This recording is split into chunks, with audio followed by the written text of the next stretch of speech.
XboxEra podcast is powered by you. And if you want to support us, you can do so via Patreon. Just head to patreon.com/XboxEra. And as a thank you for your support, you get cool stuff and we get to keep doing what we do. Now let's get into it.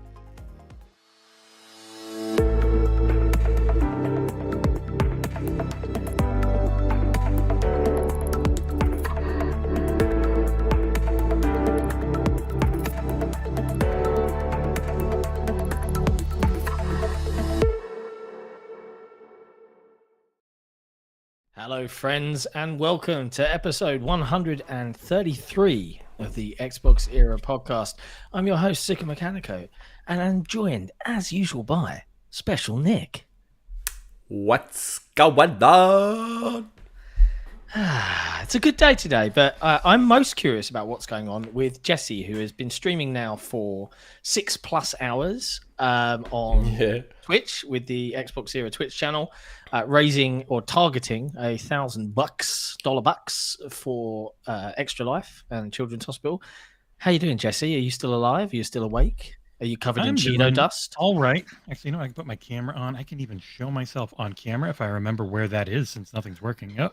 Hey, hello everyone. Yes, we've been going for 7 hours now, and we'll jump back over there after this is done. We're at 800. I've already put a link up in the chat up above there. We're at $800 now of the $1,000 target. You're just touching my beautiful chair. You love it? Yeah, you're just jealous trying to take my chair from me. I want to take it. I'm trying to. I don't know. I still have a lot of incentives live on there. So if you go to, let me move a bunch of stuff and do things, and it's definitely not going to break because I'm running OBS twice in a row right now. Yeah, we're streaming on YouTube and on Twitch all at the same time, like crazy people. Yeah, it's right there. That's the address. I put it in chat, and you see we've got a ton of people, and there's still all these incentives, including there's a raffle for the Ultimate Edition of FIFA 23. Which is going for $1 to get a raffle ticket. I mean, look, let me win a $100 version of the game. Let me put it this way: there are 75 people watching the podcast right now. If you guys all went and donated $5 each, or whatever in your equivalent currency of choice, wherever you are in the world, you can A, feel good about yourself, B, possibly get some games and get a raffle ticket, and C, help us hit the target for $1,000 raised and feel good about donating money to children and charity. So you should probably Look at that do guy that. At the top. Top at the top with 250. Yeah. Damn. But there's all these incentives on the right. All these things that are there are what's left. I've given out a lot, as you can see on the left side here. A lot of people have claimed stuff, but there's still all. For the record, games. I wasn't expecting any games for my donations. You have to choose the incentive, and you didn't do that. You're a nice man. But there's still all these games available on the right side. Right, I can see Nick now. He's just reaching for his wallet. He's just. I didn't realize that we were on Twitch as well. I'm watching it now. Like we're on Twitch too. I actually didn't realize. Yeah, it's fun. I literally got 2 freaking OBSs open. Yeah, it really doesn't like it when you do that. Your audio starts. No, you start going robot-y and stuff. Yeah, I opened the other one by mistake. I forgot. No opening anything at all ever. You just have to. They're already open. I just can't look at them. That's right. No looking. Just blink. Bye, everyone. You know, Ghost Song's logo is Lego Star Wars by the looks of it. Yeah, it breaks all the time. I don't know why. That's a thing on their site. I can go in and fix it, but I don't care. Somebody already bought Lego Star Wars too. Well, that's good for them. It's a great game. But it's been a week. It's been a very busy week. Lots and lots and lots and lots and lots and lots of exciting stuff that we'll be talking about very early next week. Big announce from XboxEra and the team. We're a bit hyped about it, as should you be, fellow Xboxers. But before we get into the news of the week, and there's a few things going down, there's a few interesting things going on. You've been playing any video games, Nick? I have. I have been playing. I actually forgot to mention this last week. I've been playing Mario plus Rabbids, Sparks of Hope. Oh yeah, you're a big Mario Rabbids fan. Oh yeah, it's look, it is still Babby's first turn-based strategy game, and they've streamlined the combat I feel, even more than the first one. Take that as a good or bad thing at your own peril. I think the menu UI system isn't quite as good as the first. It's much less managementy, the second one, than the first one is. But I'm still enjoying it. Arcadey kind of friendly to the genre than it was the first. Yeah, probably. Like streamlined. It probably is. It's optimized. Yes, it is. Streamlined a bit. It's far more streamlined. But yeah, it's really good. I'm enjoying it. Just platinumed The Last of Us Part 1 before Ragnarok comes out. I just wanted to get that platinum out of the way. And I think they're the main things I was playing during the week outside of Rocket League. Wow. Yeah. I'm because there's so many games, I jump in and out of stuff.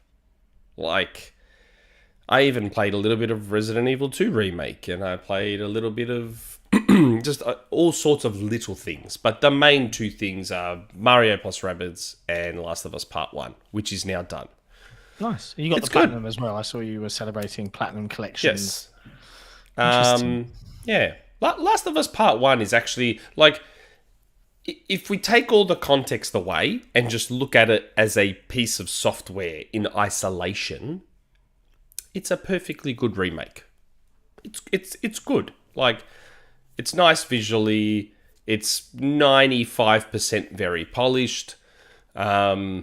And I get why they did it. Like, they obviously wanted it to align and have, Last of Us Part 1, Last of Us Part 2, same theme, same logo, same... Yeah. They just wanted it to be all nice and aligned. But the problem is, when you take the greater context into account, and it's a game that only came out in 2013, was remastered for PS4 a year later because the PS4 wasn't backwards compatible, and then 8 years later they're remaster making it again.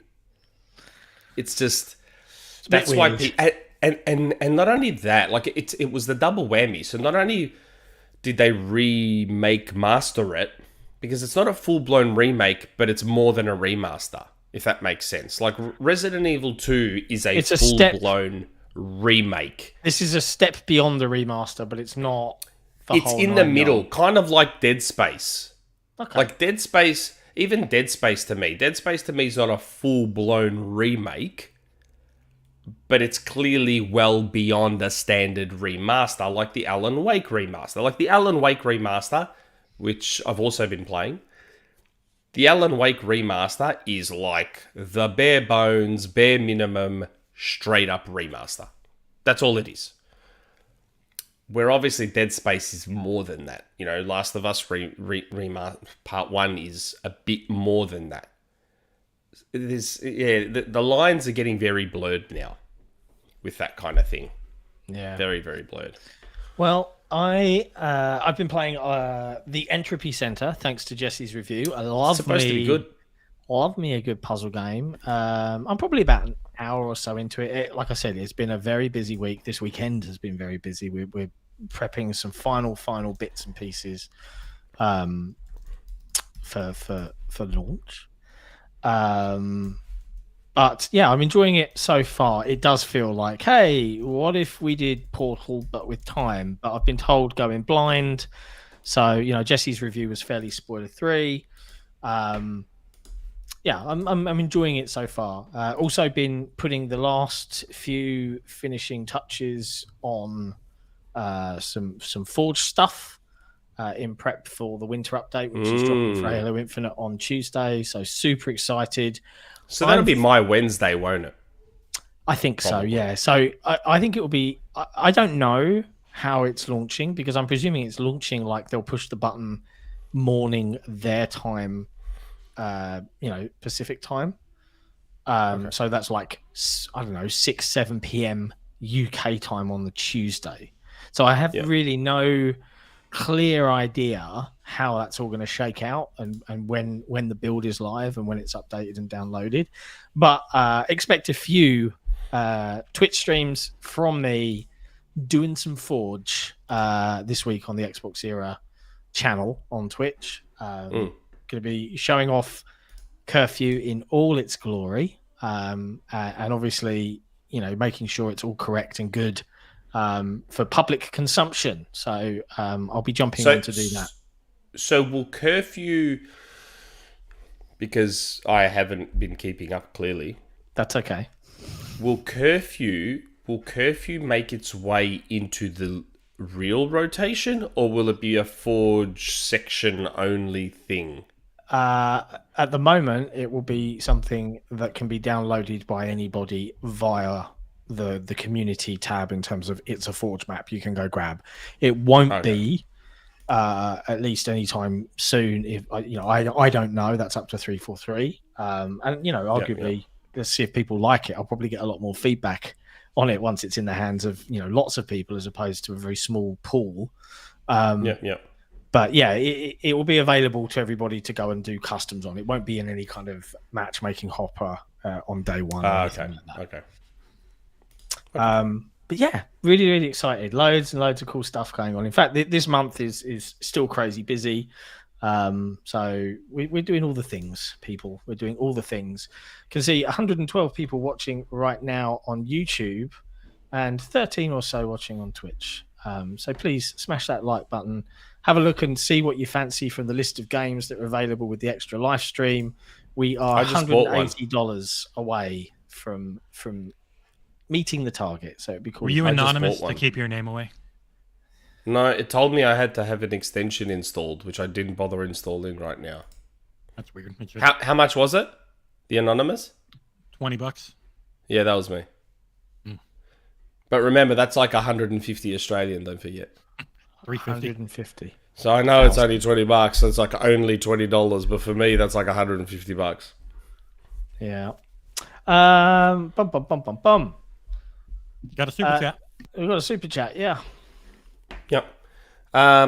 Should Xbox team up with a third-party VR headset producer just to get back at Sony for ABK interference? Just want to show support. You guys rock. From Sauron Grant. I don't know. I think they've left VR quite wisely, well behind in the rearview mirror. Yeah, yeah. I mean, as soon as look, hey, and let's use that as the first topic. PSVR 2 got its price announced. Like I was close. I said I expected it. I said I had a funny feeling it was going to be 650, 700. It was 550, which is it's turned out to be $880 Australian. So in Australia, that's more expensive than the PS5 console. Correct. Even the disc edition, it's more expensive than the disc edition. So this is what makes me laugh. Is I say things like, I think I put a comment like, in this economy, in that niche, for that much, yikes, right? And people are like, oh, but the specs though, and I'm like, then if the specs are important, like. If Sony want to actually sell these things, keep it unlocked so people can use it on a PC. Like, then it will get some traction. But at the moment, you're asking, it's nuts to me. But having said that, it's a cult, so I'm sure it will do okay. It will do okay relative to, I don't know, its install base options, its price, its.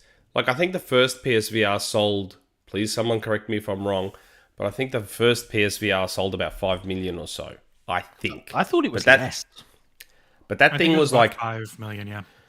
But that thing was like $299 and had an install base of 100 million PS4s to attach to. Yeah. This thing is $549 or whatever it is, or $599. Which one is it? 550? Is it 550? 550. It's $549 US. But the difference is you do get the controllers. You don't have to buy the camera or controllers like you did with the $300 one. Yeah, it includes everything.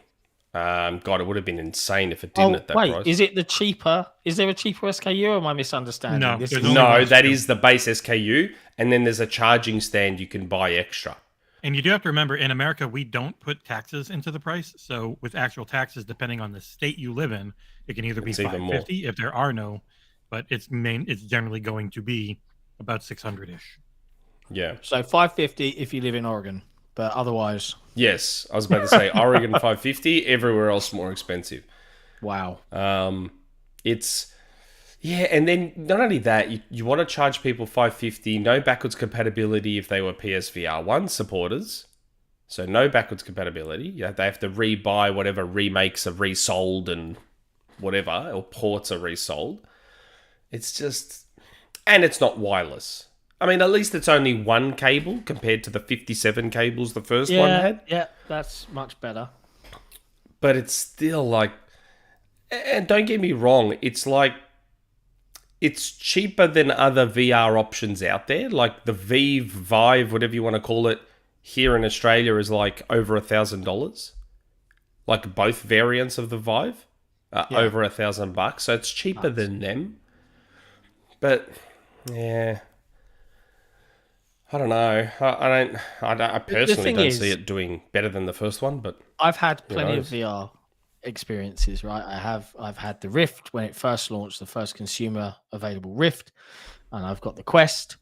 And VR is cool as a gimmick, and it's a bit of a fad, right? And don't get me wrong, I've had some incredible game experiences in VR, but if the choice, you know, as a 38-year-old guy with a busy lifestyle, if the choice is veg out and play traditional games or put on a VR headset and get crazy, I'm going to go with the first option 99% of the time, to the point where the Quest is whenever I do go to get it out, it's out of battery again. I better charge it up, and I better go find some, you know, put the AA batteries that are in the controllers on charge and all this sort of thing. Because, you know, outside of a few games of Beat Saber here and there, I sold my Quest 2. I ended up selling it. I just it's really cool, but it's not something you go into often. I used my Quest 2 far more for web browsing than I did playing any games. Like I didn't actually play that many games on my Quest 2. Web browsing, huh? Yeah, web browsing. Web browsing. I never ended up playing it much. And I actually bought a lot of games for it. Like I saw games go on sale and I'm like, yeah, I'll buy that. And I'll buy that. And I'll buy that. And I'll play them eventually. Like I bought Pistol Whip and I bought Beat Saber and I bought... what were the other ones? Like some bowling one, a table tennis one. I bought all these games for it thinking, nah, this is it. I'll get into VR now. Nope. Just never did. And I mean, I saw someone in the chat mentioning, you know, that it's a gimmick that you show your friends here and there, which that's what I did. I just showed my friends. Like Connect. But at least Connect didn't require you to put on a massive headset. It didn't require you to hold all these extra controllers. Connect was just you and you wait and Dance Central was good exercise. Yeah, I used to legitimately play Dance Central to exercise. Like it was... I know I was sniggering there while you were talking. I wasn't laughing at what you were saying, but the chat kind of... They're clinging on to that web browsing comment. Web browsing. Browsing the purveys of the internet. Things that are viewable online in the virtual reality formats to which they are not normally available for most users. Yeah. Don't know what he's talking about. Facebook VR, like, that's probably what you mean, right? Web browsing. Yeah. I wonder if PSVR 2 will have web browsing built in. Does the PS5 have a web browser? No, not one you can access easily. No. Oh, that's a shame. That's the killer app. And they still got hacked. It's still got hacked. The web browsing is the killer app there. They'll need it. Super chat from Soren Grant again. Everyone on this chat should harass Jez and Rand to have Special Nick as their first guest on Xbox 2. Lack of backup pat is the death of PSVR 2. Well, Rand did promise me. Rand said that when they start to have guests, I will be the first. Let's see if he reneges on that promise. We also had a super chat from 99 Rukin. With the success of Multiverses and Smash, is Sony and Microsoft are looking to make their own? If yes, would Microsoft buy WB to get the game Multiverses as their own? Well, as we all know, 99 Rukin, while ABK is happening, Not much else is. They ain't Not buying much else anyone else. Do you know what? I'm really pleased that ABK is not in the list of things to talk about this week. Like, it's just not there. There's not, nothing it's new good. to say. All right. It's good. Here's Rand. You already have been a guest, Nick, mate.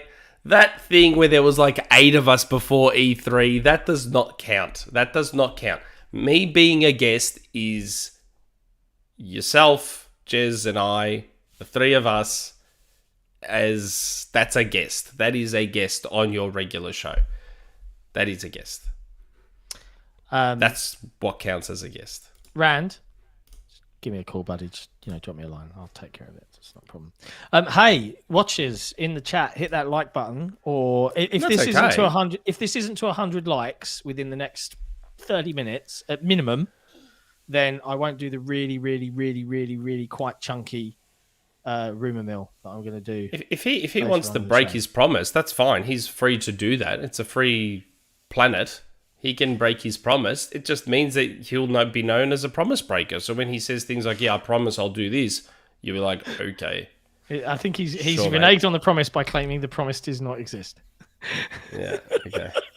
Oh wait, no, he's talking about showing up on cam. He's talking about showing up on cam. Oh, the cam thing. Oh, I was about to say, don't make me post DMs, Rand. I will post the DMs. Don't make Rand, me. have you got VR? Do you go web browsing on VR? Web browsing. This is going to be a creaky legs meme, isn't it? I showed my wife some of that web browsing too. There's a. Did anyone all I else saw see was, all I saw was this, and she couldn't get away. She's like, "Oh my god!" Oh god! It was so funny. Facebook in VR is so funny. weird, though, right? It was hilarious. It was so good. So there you go. PSVR 2 coming. What was it? 2023, February, something, March 2023. When was it? Yes, when was the date? something like that. Sometime in Feb. 880 Australian dollars. Enjoy, mate. I'll be there day one. I'm already getting a $340 Pro controller from them. I'm not going to pay $800 for a VR. Oh. Jesus. My God, $340 for that controller. Man, that's expensive. That is ridiculous. That is ridiculous. Speaking of Sony selling thing, they sold 25 million PS5s. Yeah, they have. Not bad. That's, Very nice. Again, that goes hand in hand. Like PSVR 2's success kind of lives or dies by that PlayStation 5 install base. Like the first PSVR had closer to 100 million PS4 customers to tap into. This thing's only going to have about 30 million or so PS5 customers to tap into who have already paid a lot of money for the PlayStation 5. I don't know. 25 million. That's not too bad. A good number. It's tracking slightly behind the PS4, which wasn't supply constrained. So it's doing well. Having said that, at what point is it selling because it's hard to get versus selling because it has a ton of amazing games to play that aren't PS4 games? Wow. It's got an amazing game to play next week, right? That's a PS4 game as well. Yeah, I know, but it's still an amazing game. But what I'm saying is you don't have to buy a PlayStation 5 to play God of War Ragnarok. That's true. If you've got a PlayStation 4 Pro or a PlayStation 4, you can play Ragnarok too. It just won't be at higher frame rates. I would expect lots of sales of Ragnarok then, with that install base and considering its popularity. Of course. That should absolutely smash it. But congrats to the team, the dev team, Sony Santa Monica, on all the reviews. Lots and lots and lots and lots and lots of high praise. I noticed that it was used by some outlets to then talk about how Microsoft hasn't got that game or something. Well, and we don't really have much to look forward to next year either as Xbox owners, because if a game's been delayed from 2022 into 2023, then it doesn't really exist as a game. Oh, that's a weird take. So, yeah, I guess, yeah, it doesn't really count. Like Like, Starfield's coming out next year, but is it really coming out next year if it was meant to be a 2021 game? That's such a weird... Or a 2022 game? It wasn't God of War Ragnarok meant to be a 2021 game? I think it was. Wasn't Gran Turismo 7? Wasn't that delayed as well? Wasn't that and other Horizon one? Forbidden West? That was meant to be. I think that was delayed too, wasn't it? Yeah. Do they So count? does that mean that the PlayStation 5 didn't actually have any games this year? Because they were all technically from last year? They were all delayed. They were all delayed from 2021. I don't think it works that way. I guess that's a pretty disappointing year then for PlayStation this year, isn't it? Yeah. To only have 3 games that don't actually exist because they were delayed games. I did see some questionable articles. Put it that way. But look, I get it. Like, I respect the hustle. I'll put it that way. Like, I would not condone writing it, but we're not a for-profit publication. We're not out with a sole goal to make money. Right? Our goal is to serve the people watching and the public by being informative and direct and actually just telling and hopefully in the process also make some money. Well, yes, but so we can keep doing the things that we're doing. But we're supported by that community, right? And hey, if you're watching or listening, XboxEra is supported by Patron. It's supported by this YouTube membership. It keeps the stuff we're doing alive. The stuff that you're going to see later on this coming week is possible only because of the community that stands behind the team and helps us achieve what we do. But I understand why other websites that rely on primarily on ad revenue to sell, ergo, they need to generate clicks, would perhaps write articles that are angrily typed, hastily typed out forum posts with barely a point to be made, but will get legions of fans frothing at the mouth to defend their plastic box of choice. I can understand why that happens, but it don't half bug me and make my shit itch. But it is what it is. It is nature of this industry. I'd have no problem with hot takes and silly takes and all those sorts of takes. I have plenty myself. You do. But like you're almost known for it at this point. At least have some consistency though. Like these games count, but these games don't count kind of takes. Yeah, just have some consistency. Like that's my issue. Like I know, like I thought we were starting to move away from this trend of, well, everything Xbox does is bad, but everything Nintendo and Sony does is great. I thought we were slowly moving away from that trend, but clearly we're not. In the end, a game is a game. So if Xbox releases 6 games next year, they're releasing 6 games next year. The fact that they started as 2020, 2021, 2022 games is irrelevant. Yep. They are releasing 6 games next year, hypothetically, according to Miles's tweet. Sony has released those 3 games this year. God of War, Gran Turismo 7, and Horizon Forbidden West. The fact that they were supposed to be 2021 games is irrelevant. They are 3 games that released this year that you can go and purchase for $70. That is what they are. The fact that they were delayed means, like, I don't understand why we're putting a delay qualifier now on things. Why does the delay qualifier have to be there? A point of view, I think, and it's to align with arguments. I tell you what, if we're going to get into this a little bit, there is still this old guard mentality, and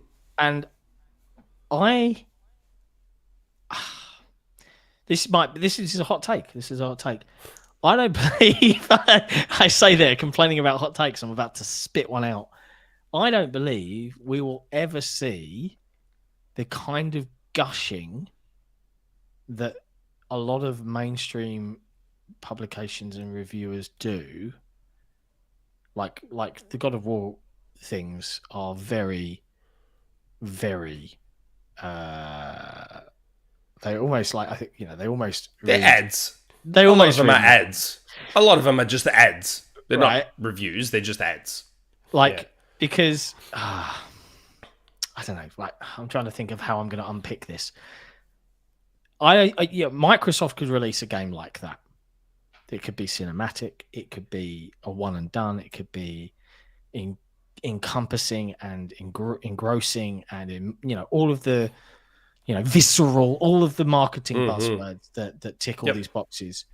But I am sorry, and you can call me out and you can tell me I'm wrong. I firmly believe that there is an Xbox tax, so it doesn't matter how good a game Microsoft will produce. There's going to be some folks out there that will just neg it a little bit more.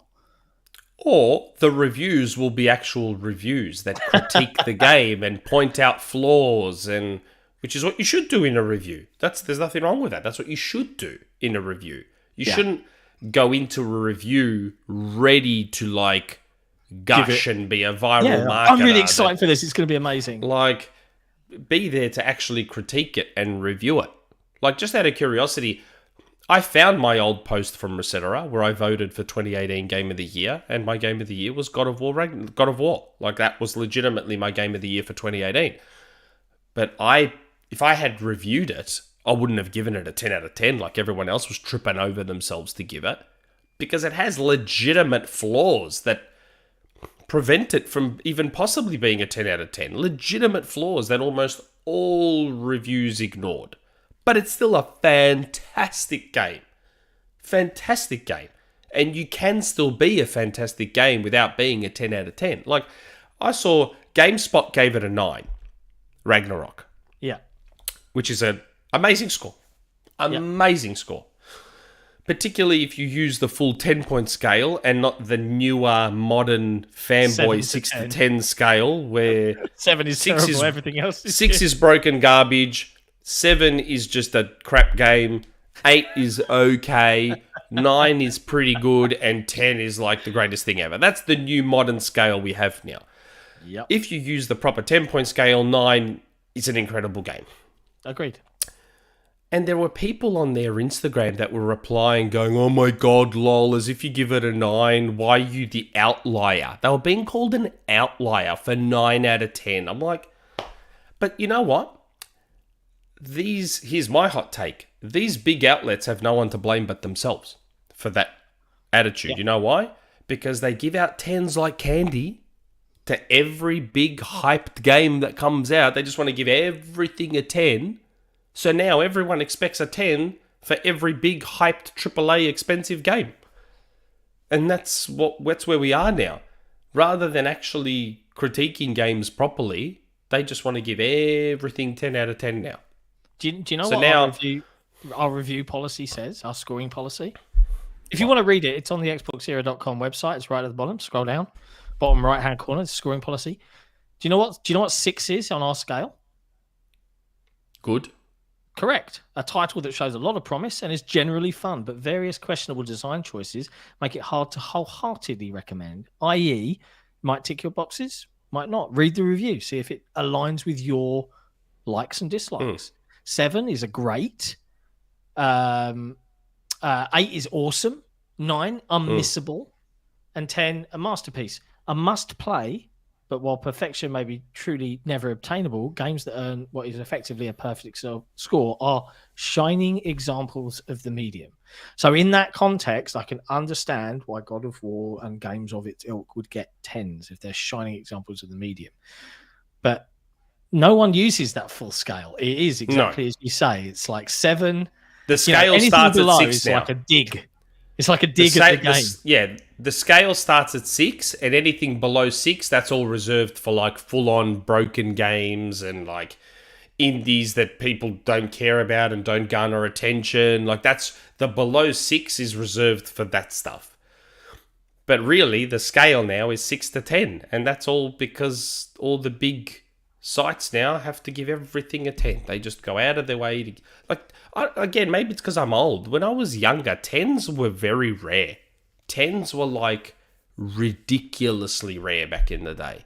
So when a game got a 9 even, because even 9s weren't super common back in the day, So when a game got 9s and 10s back in the day, you were like, you knew you were dealing with something. Whoa, this game is something else if it's getting a 9 or a 10. Like when IGN used to be my go-to site for reviews, but then again, it was one of the only sites back then. And when God of War came out, I wasn't following gaming coverage much back then. Gaming coverage back then wasn't what it is now. So when the original God of War came out, and IGN, I think, gave it a 9.5 or a 9.8, the original God of War from 2005. And I saw that review, and I was like, whoa, we're dealing with something special here. And I played the original God of War, and it became one of the greatest games I've ever played in my life. It was amazing. But back then, it got my attention because 9s and 10s were so rare back then. Yeah, Where now, I don't even look at reviews much anymore because you already can predict. Like I said, I'm like, God of War Ragnarok's going to be a 95 on Metacritic. And it's a 94. I was off by 1. Like, I knew they were all just going to... Like, there's no point reading those reviews. I already know what they're going to say, and they're going to gloss over all the flaws. Whatever flaws it may have. They're just going to gloss over it. And... Because when I was reading reviews for the first one, no one mentioned how the first one was longer than it needed to be. No one mentioned how much grind there was. No one mentioned how bad the menu and UI were and how worthless the upgrade system was. No one mentioned any of that. I'll tell you what. There's a review that started with, despite all of its issues, and that review is a 10. Yeah. Okay, that's what I mean. Like, segment. Like, how do you take a review like that seriously? I just... Again, but that's in me. I can't give 10s as easily as some. And maybe it's my age. Like I hear 30 hours gameplay and I'm like, yeesh, no thanks. Yeah, like I know that's terrible of me. I'm just like, please tell me that's like an... You're not going to be into Pentiment then. Not me saying that. That was Josh Sawyer saying that. I'm not... Yeah, I know. He said 25 hours for a full run, right? In his third playthrough, and he made it, so he knows how to play it. Yeah. Longer for the rest of us. But I like games for me, like, and here's an interesting thing, right? Like when we do reviews, most of the time at XboxEra, we try to pair the genre with someone that is well versed in the genre. But here's an interesting thing: Dark Souls games, very, very popular, very hyped genre, right? Because it's so hardcore, and people gush about them. So you gush about Dark Souls. You gush about Dark Souls 2. You gush about Dark Souls 3. You gush about Bloodborne. Elden Ring comes along. Elden Ring's a fantastic game, right? By all accounts. But if you're going to give it to someone, are you going to give it to Joe Everyman? Or are you going to give it to the guy that gushes about Dark Souls all the time? He loves Dark Souls. Let's give him the Dark Souls. There's an argument for both, isn't there? There's an argument for both. But then what that person... Can they, as someone trying to be objective, can they say, I really love this genre, but can I legitimize and say, whilst I love this, I can objectively look at it and say, this is not going to go well for many. And here's the thing. Reviews are one person's opinion. They're not by committee. And that's where it becomes a problem, because if you absolutely adore the Souls genre, Elden Ring is like, right up there, pinnacle, you're going to go smash it out and give it a 9 or a 10, right? Because you'll put your objective hat on, you'll say, oh, I'll knock a point off because this could be better if I was to put my Joe Everyman hat on, right? And I totally get that.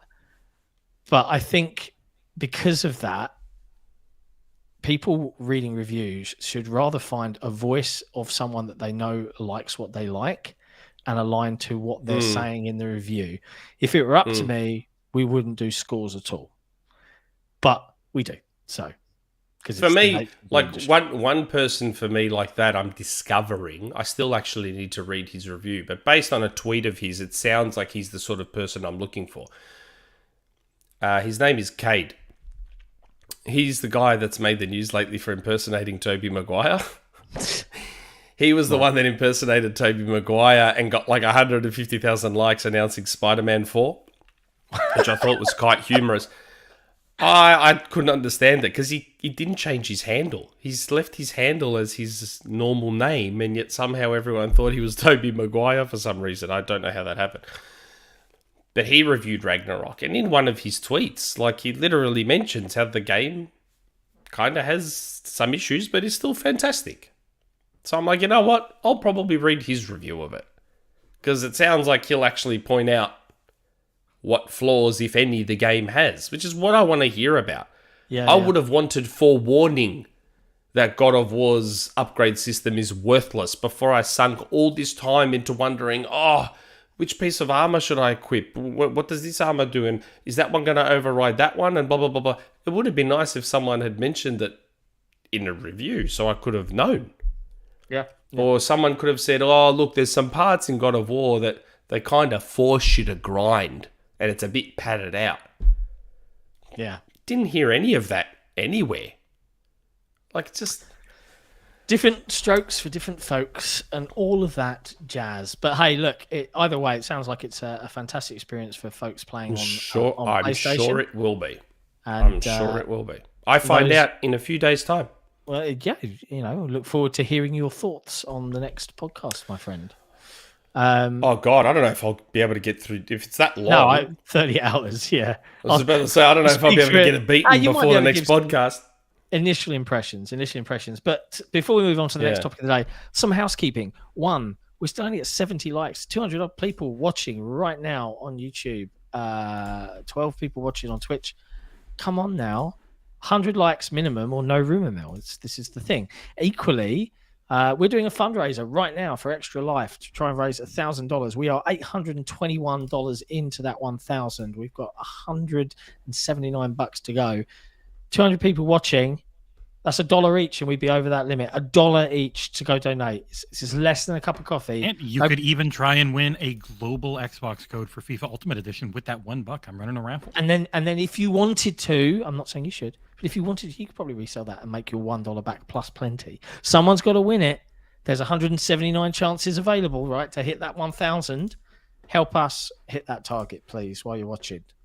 Takes a couple of minutes. Accept PayPal. Goes to help children. You wouldn't not want to help children, would you? Anyway, smash that like button. Hit like and subscribe if you've never been here before. We're glad to have you. We're very close to 15,000 subscribers on YouTube now. Yeah. We did talk a little bit about Halo at the beginning of the show. Halo Infinite's winter update launches on Tuesday. I, for one, am very much looking forward to it. Are you going to dive back in and catch up on that Battle Pass? Did you finish the last one? Because they're doing a 30-tier free Battle Pass this time. I think I'm at 49 or 50 on this one. Wow. Because it still has the stupid what is it? Is it the fracture one? Whatever it is. The one that forces you into to play that certain modes. Mode. Well, the good news is is part of the winter update. Not yet for events, though, John. That is not coming. I know. It is in the works. But all your weeklies, Nick, no longer are they are playlist agnostic. You can finish them in any playlist. And there's only 10 to get the weekly done. So all of your weekly challenges you can finish in any mode. I'll wait for the update so that I can play on Aussie servers. Because this playing on US servers garbage is pissing me off. Yes, local regional matchmaking now. The only thing that worries me about that is that it'll take like 30 minutes to get into a match because there'll be like no one playing in Australia. Well, and that's this is what the thing. Worries me about that. Let's talk about this a little bit because they did some playlist condensing, moving some of the other playlists into rotationals. Why are they doing that? Because Halo Infinite is struggling particularly on PC. I think that much is very clear. On Steam, it's very, very low. Now, this is a necessary step to ensure quick play times. So I totally get why they're doing it. And with rotational stuff, it ensures people, when it shows up, they're going to go and, oh, hey, it's doubles this week. I'm going to go play some doubles and all of that fun stuff. Having said that, I don't think this is going to last long because I do think Forge dropping with this is going to change the game for Halo. Forge is the moment that this is going to turn from very sweaty, and it's going to bring back what I think Halo's has always been about, which is about the creativity and the social play. So I'm expecting silly mini games, I'm expecting laughs, I'm expecting customs. And for those that don't know, we did talk a little bit about this. We put a little drop pod video out. There's a couple of ways that that's going to be facilitated. One, we're working with playdates.gg, which uses the existing looking for groups system that exists on the Xbox platform right now, except you can go and organize a game in your web browser, set it up, set the time for it, tell people when you're going to play, drop a link in to the website on the forum, so you can let everybody know that in our community, hey, I want to play customs on Saturday night at 9 p.m. my time. Here's my lobby, register your interest. And people can go and click and say, yep, I'll be there. And they'll get a reminder on their console or on their PC desktop or on their phone saying, hey, your playtest is coming up. So when Forge is here and we've got all these custom options available, I'm really, really hopeful we're going to see this huge rejuvenation in player base and creativity. So do check out playdates.gg. I do think it's worthwhile. It's got co-op campaign coming. I'm certainly going to be playing some 4-player co-op over the course of this week with some pals. I think you have me at Halo Team. You guys are doing a special broadcast on Thursday. Is that right? Yeah. So we're actually doing a couple things. On Tuesday, we're doing my brother and I are going to stream on the Twitch channel together and play the co-op. Twitch.tv/the XboxEra. And on Thursday here on the YouTube channel, we are doing a You Had Me at Halo episode. Probably be a long boy as we play 4-player Halo Infinite co-op together while we do the show. Nice. That would be interesting listening for the audio listeners later on in the week on Anchor. But there's a lot coming and a lot of good changes, I think. But I'm looking forward to co-op. Co-op's going to be fun. Co-op, I'm really looking forward to. I've purposefully not gone and ground out all the secret achievements and the collectibles, because I knew I'd want to replay. So I just enjoyed the story, even though I had it for ages before it actually released. Because I knew I'm the other way around. I'm the other way around. So I got everything. I've got all the collectibles. I've done everything. But I'm going to jump into my son's game and do all that in his game, because I assume. And you have save slots as well, so you can actually just do another save slot and start from scratch if you want. Yeah. No, I'll jump into his game and help him out. He's only and you'll have all your stuff. You'll be fully upgraded. You'll be like a god flying around him laughing. It'll be fun. Yeah, so because he loves just mucking around in the campaign. He loves just walking around, tackling little camps of bad guys, and you'll have new achievements to go for. They've got some co-op campaign specific achievements. Oh, okay. Well, there you go. So it'd be probably better of me to jump into his game, having fully completed mine. Yeah. And help him get the collectibles and beat the game, and yeah, I'm looking forward to it. Should be good. Yeah, I hope so. I hope so. Good. So that's pretty cool. How many? Is it 2 or 4-player co-op? 4 online. Really? Mm-hmm. Fun. Interesting. Okay. Interesting. Yeah, and I do know that you saw a poll this week that Sega put out that you were quite excited by, Nick. Yes, Sega were asking people if they'd be interested in more mini consoles and which mini consoles they'd be interested in. Now, obviously, Dreamcast won the poll, of course, by an absolute country mile. I mean, the Dreamcast would beat any console on Earth in a poll like that. It doesn't matter what the console is, whether it's a PlayStation, whether it's a Nintendo, an Xbox. The Dreamcast is just going to beat any console.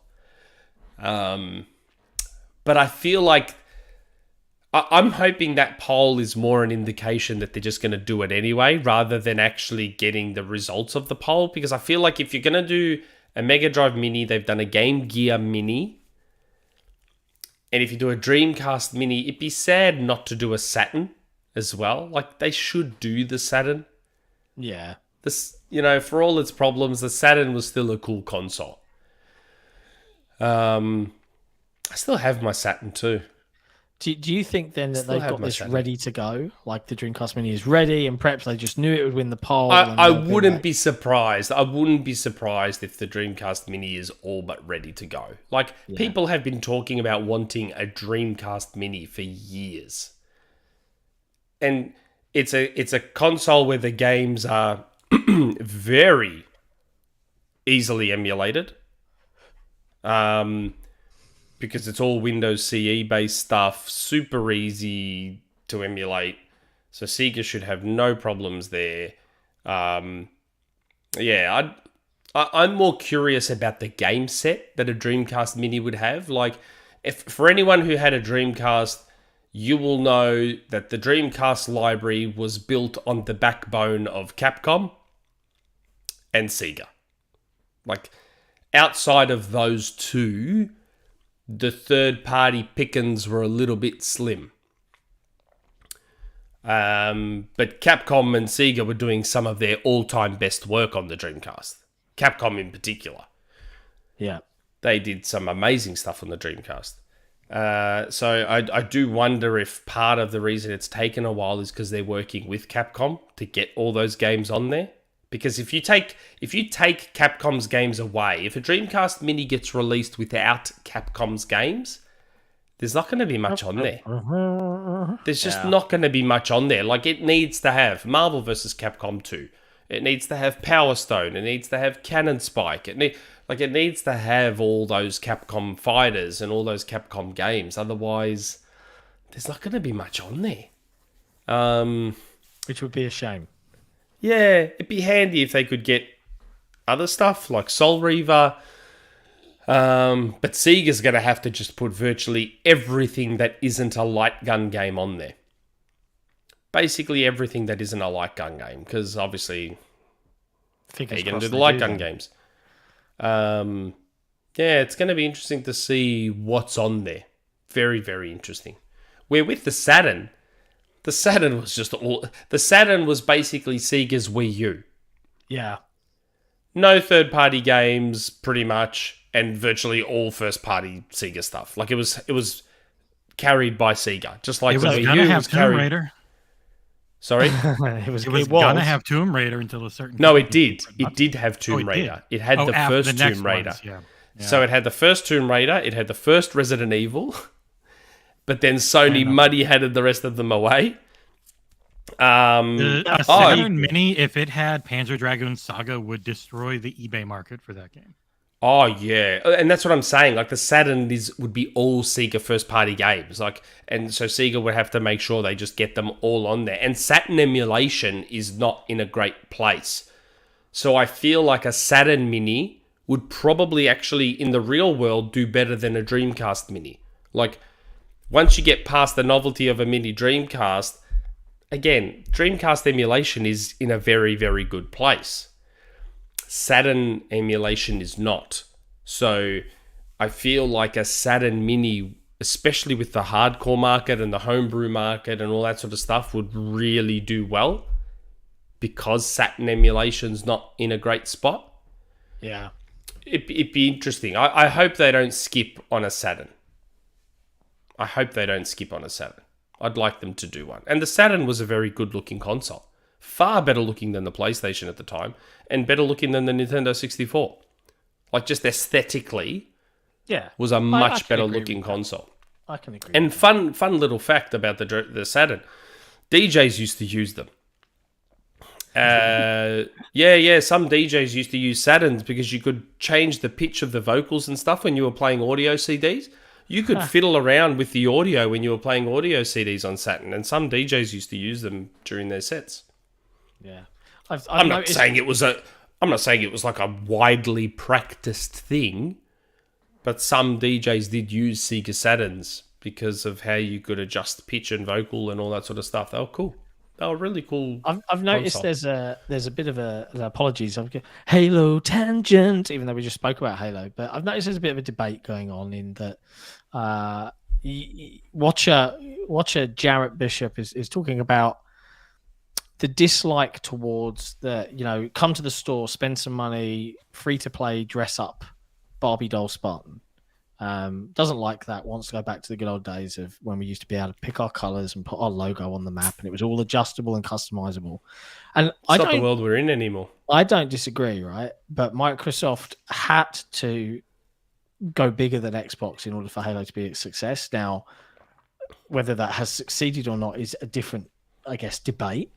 But yeah, I would prefer a world where Halo is available to everyone, and that it has a healthy population and is funded by things like that, than where map packs are a have or a have not for those that want to buy them or not. And then, I can't play with you on this map because you don't have it. And I remember those days, and I much prefer a world where everything is available and free to everybody, and there are some exclusive stuff in the store. Having said that, I do hope that 343 at least provides some base customization to your Spartan beyond what they do currently. Like, I find that frustrating at times. For me, just fix the core thing. Yeah, that, like, I want to be able to just put fix anything the on core anything. Thing. And the good news is they've said they're going to do that, but it's just not with this update. So I'd expect it with, season 3. Yeah, they've been doing quite a bit of it. It's the fracture cores that aren't across, like the fracture stuff isn't across because that's more work. But I think a lot of the Mark 5 and Mark 7 stuff's pretty interchangeable now. Yeah. Just let me put my rabbit ears wherever my cat ears wherever I want to put them. Yeah, I wear cat ears. I bought the cat ears, all right? I'm part No, of it. I bought one of the HCS packs, and I still wear that to this day. The black and yellow one. Yeah. The one, the carbon effect. The graphite with the yellow. My son got the orange one. A mate of mine got the blue one. They look great, those ones. Those HCS ones look great. And the thing with that is I got them, or I got one of them, because I think it had some green in it. It might have been Optics one. I was like, cool. But then I couldn't use it on the Mark 4 armor. I had to use it on the Mark 7. And I was like, oh, I didn't even realize that. And I felt like I'd wasted my money because I didn't want to wear Mark 7 armor. So there's that part of things that makes me annoyed.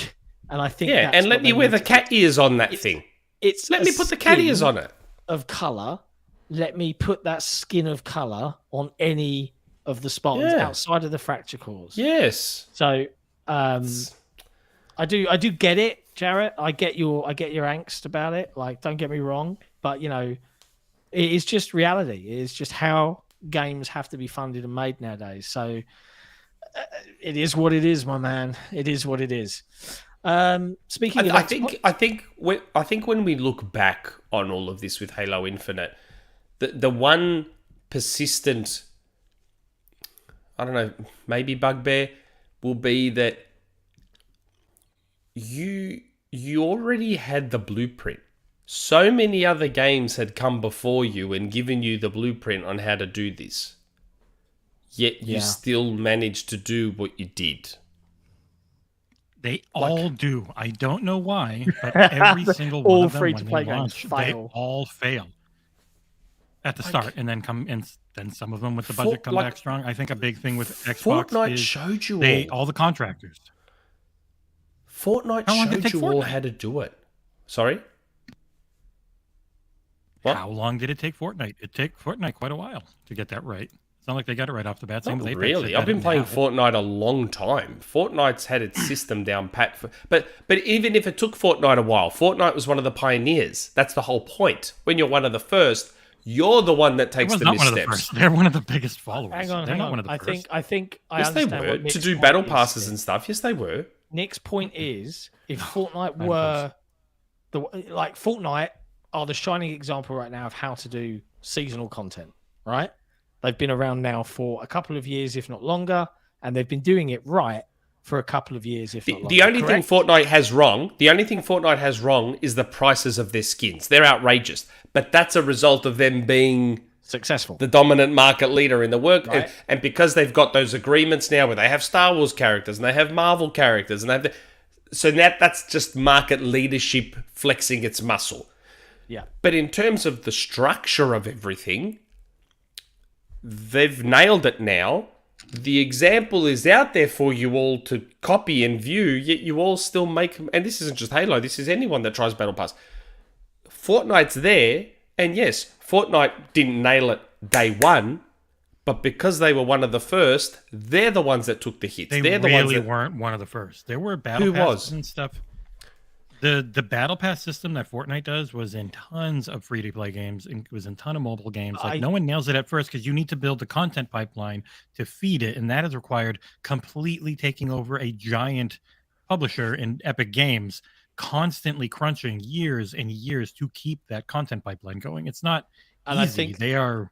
Yeah, I I never think said it was that's, easy. that's the But But I didn't say it was easy. I said that they're there as the example, so you don't have to make the mistakes Fortnite made. You can't copy them. That's the point. Don't have the Nick, right? resources. Is that other studios? Epic is massive, experts in their tech because they built it, and they there are stories out there of Epic devs like just grinding like a machine to get it ready, and other teams go look at it and go, okay, we'll try and copy that, and then just can't keep up. So I think the example is taken on board, but then it's quickly come to realization this isn't possible. The one place where I think 343 should have been looking at how to transition into free to play, and seasonal content with regularity is probably Rare and Sea of Thieves, because they went on their journey. They were very, very direct and upfront with their player base and said, hey, this is delayed by a couple of weeks because we need some more time. They mostly started to hit it, and then they would do a year, and then they go, hey, this worked and this didn't, so now we're going to try this. And they've been super, super direct. But I think, But I think we're arguing different things, though. You can't tell me that Epic being huge and having the resources and all the grind is the reason that 343 chose their stupid challenge system. No. I can't tell you. And that's what I was referring to. Content end of things. But yes, don't about the content. What Halo can't have Iron Man. They can't just suddenly do a deal with Marvel to have an Iron Man set of outfits, even though that would be amazing and that's what they should do. I'm talking about, when I said you've got the shining example of how to do a battle pass, I was talking about all the challenges and how they structure everything. Fortnite already gave you the blueprint. Why did they come up with their dumb challenge system that they came up with? Like, that's what I'm talking about. I heard that it was literally one person in charge who just wouldn't listen to what everyone else was telling them about the challenge system. Yeah. Either way, they've I hate being forced into all those modes. I hate it. I just want to play Tactical Slayer. That changes Tuesday! That changes on Tuesday. All your challenges and everything. I hate it. Oh, play this garbage mode that you hate to get this many kills in it so that you can get some XP. Rumble pit modes, they're the worst thing. I want to play with my friends. I don't want to play on my own. Oh, can I go in a party in Rumble Pit with friends and then fight against them? No. And I get why, right? But come on, just let the social in and stop making everything super competitive. It's always bugs me seeing Halo people up on stage talking about competitive Halo is at the heart of, and it's like, no. Silly custom shenanigans is at the heart of Halo. Watching the physics engines crap its pants is a fun part of Halo. The competitive stuff is just there for the ride, but I know I might not be the majority in that opinion, but I think if they lean in, and this is what I hope Forge does, is that they lean into that kind of social, chaotic, Minecrafty, make your own stuff, do something that's unexpected, and then let that take off. That's what I want to see. I don't know. I've seen things like I saw someone talking about I want more BTB. I shouldn't talk about what I've seen some of the Forge folks make, but I've seen some seriously cool stuff, some incredible stuff coming. And that's just from people like a tiny majority. There's going to be some 16-year-old wonder kid out there with like a wonder kid, an eye for it. An amazing level designer will have a crazy idea and will look into the scripting system and somehow pull off the impossible. And we'll have everybody at the studio and in the community scratching their heads, going, "How did this guy or this girl do this?"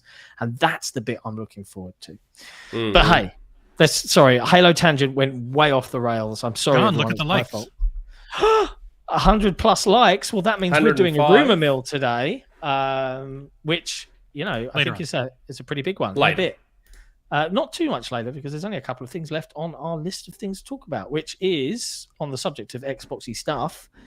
And this kind of was floating around last week. Yeah, we didn't discuss it. We didn't really touch on it, did we? We didn't discuss it. So Phil did an interview last week about raising prices, right? And I can't remember if this was part of the Wall Street Journal interview or was it part of the interview with this was Wall Street podcast. This was Wall Street. Brain Twins that I just emailed. Yeah, because he also did that exclusive interview with the Brain Twins, My Brain, and what's that called? I can't remember what it's called with those two girls on it. Same brain, same two brains. Same brain. Yeah, I think Same brain. He's been on there before. He's actually been on there once before. This was his third time. Oh, 3 times. Okay. Yep. Yeah, that was interesting because there was a lot of discussion generated from that podcast where he talked about their intent is to continue publishing COD on PlayStation as long as PlayStation exists. And he was saying how it's more about mobile and, it'll strengthen their presence in mobile and all that sort of stuff. But yes, the pricing thing. I think with Wall Street, they were talking about pricing because Sony upped their prices. And they were talking about, the price of Game Pass and the price of their consoles and would they ever up them. And he said, he can't promise that they'll never do it. Yeah, the direct quote is, I do think at some point we'll have to raise some prices on certain things. But going into this holiday, we thought it was really important that we maintain the prices we have. Right? So, I think that's him saying, we know the world has gone to shit. We're going to stay where we are. But I expect either the games themselves, retail, to rise in price, which makes your Game Pass subscription even more valuable. I expect that over a Game Pass subscription increase, right? Because I don't think anyone would drag Microsoft for raising the price of their first-party games from $60 to $70. And the reason that I don't think that they'll do that is because the majority of the hardcore player base of Xbox are going to be on Game Pass. So for everybody there, it's like, whatever. Well, I think we said that quite a long time ago. I think we said that I'm actually surprised Microsoft weren't the ones to go to 70 because of Game Pass. To encourage more people. It's like, hey, if you don't want to pay $70 for the games, then sub to Game Pass and you don't have to worry about it.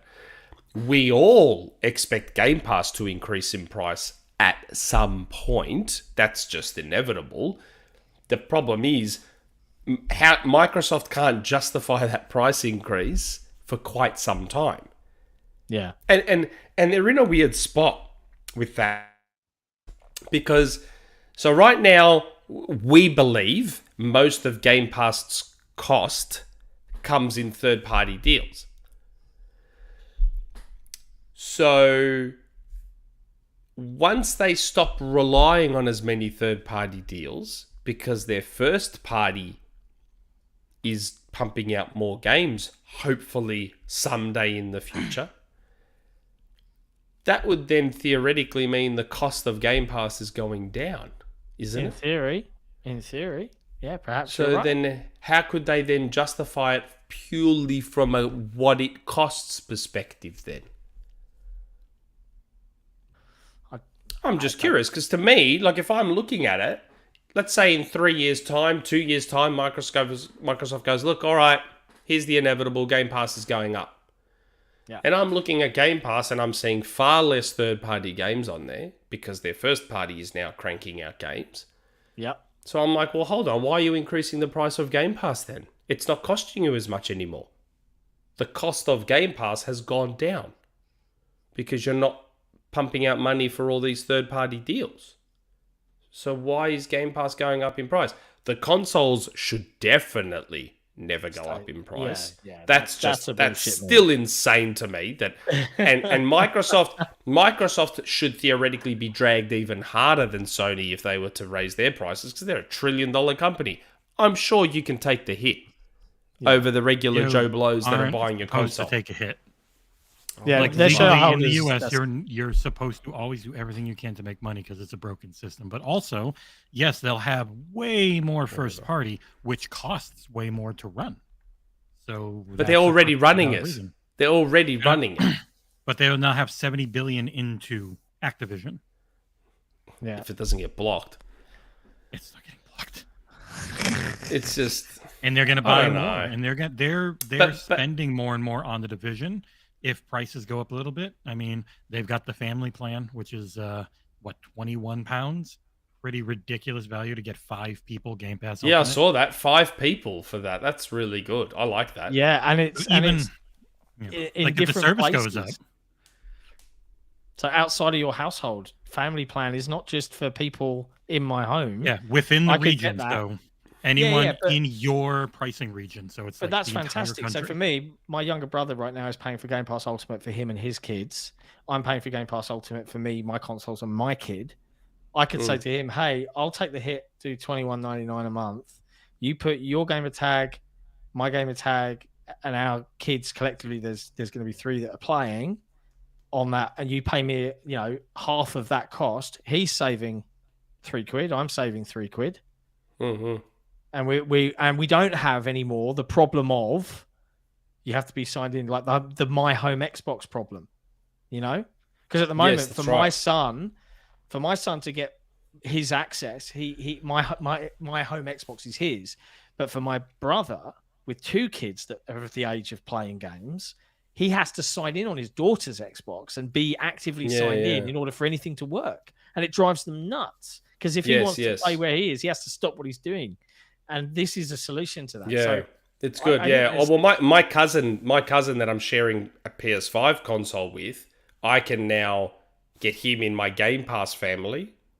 So to say thank you for letting me share his PS5 library, I'll tell him to stop subscribing to Game Pass, make him part of my Game Pass family, so that he can keep playing all those new Xbox games. Because at the moment, my little cousin's saving me $125 each time a PlayStation 5 game comes out, because he's buying them and I get to play them. Yeah. So I'll make him part of my Game Pass family so that he doesn't have to worry about subbing to Game Pass. Yeah. It's good. Because I've got the 5 people already lined up that I could have. Got my 2 kids, cousin, and probably my brother. It's great. I'm glad they're doing it for 5. It's good. Yeah, really cool. So yeah, prices might go up, but let's see. And then I think the last thing that was of significance in gaming news this week, was the little Kojima things. One was an interview with Kojima. Actually, there was another thing that I'll briefly mention. There was an interview with Kojima. And he was talking about he's still getting loads of harassing messages about Abandoned. Do you remember that whole drama about Abandoned? Oh my God. It's funny. I saw people ripping into Blue Box and Hassan.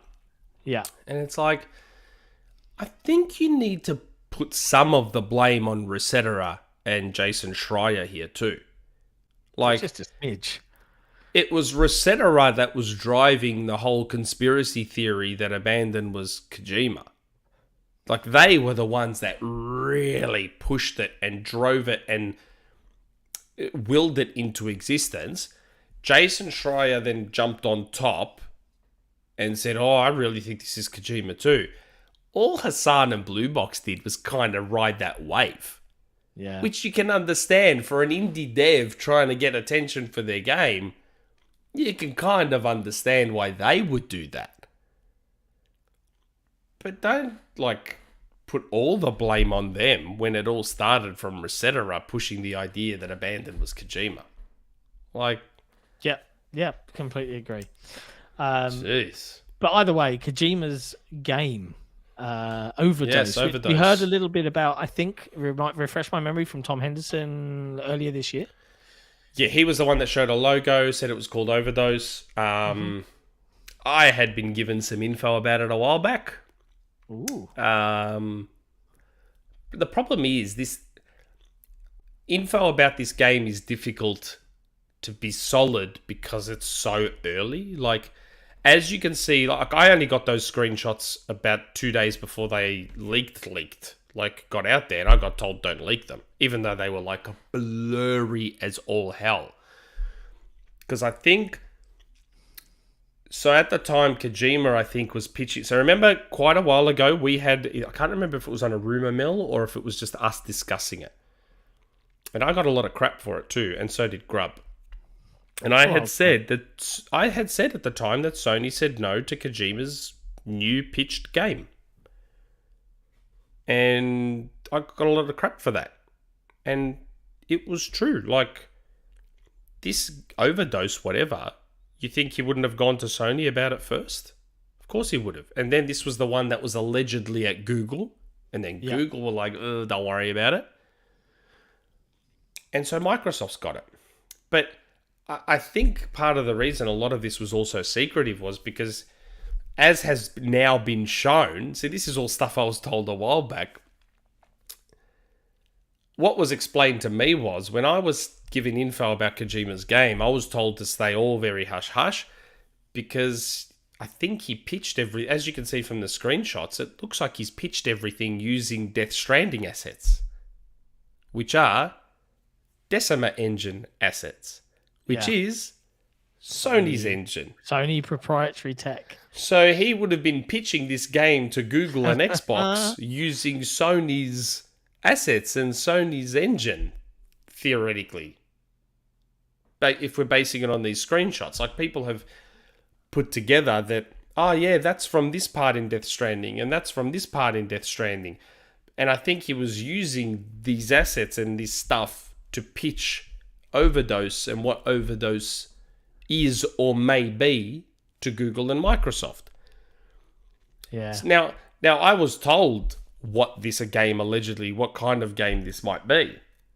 But again, it's a might be. Like so we had said about, I can't even remember, it might have even been like a year ago, how Sony said no to this game. I think you said Jim Ryan said, nah, thanks. Oh, yeah, that's right. I used the personification of Jim Ryan to represent Sony. But anyway, once I was told, I'd have to find the DM, but I was told, I think a month ago, whatever. Once I was told what kind of game this might be, I kind of understood why Sony said no, but also why Microsoft said yes. Yeah. So what was described to me was kind of like, and again, this is early, so this is just, I guess, what was pitched, as opposed to what the final thing is going to be, because as we all know, games can change a lot. I think this was pitched as a kind of a Five Nights at Freddy's. What sort of game is that? I've never played it.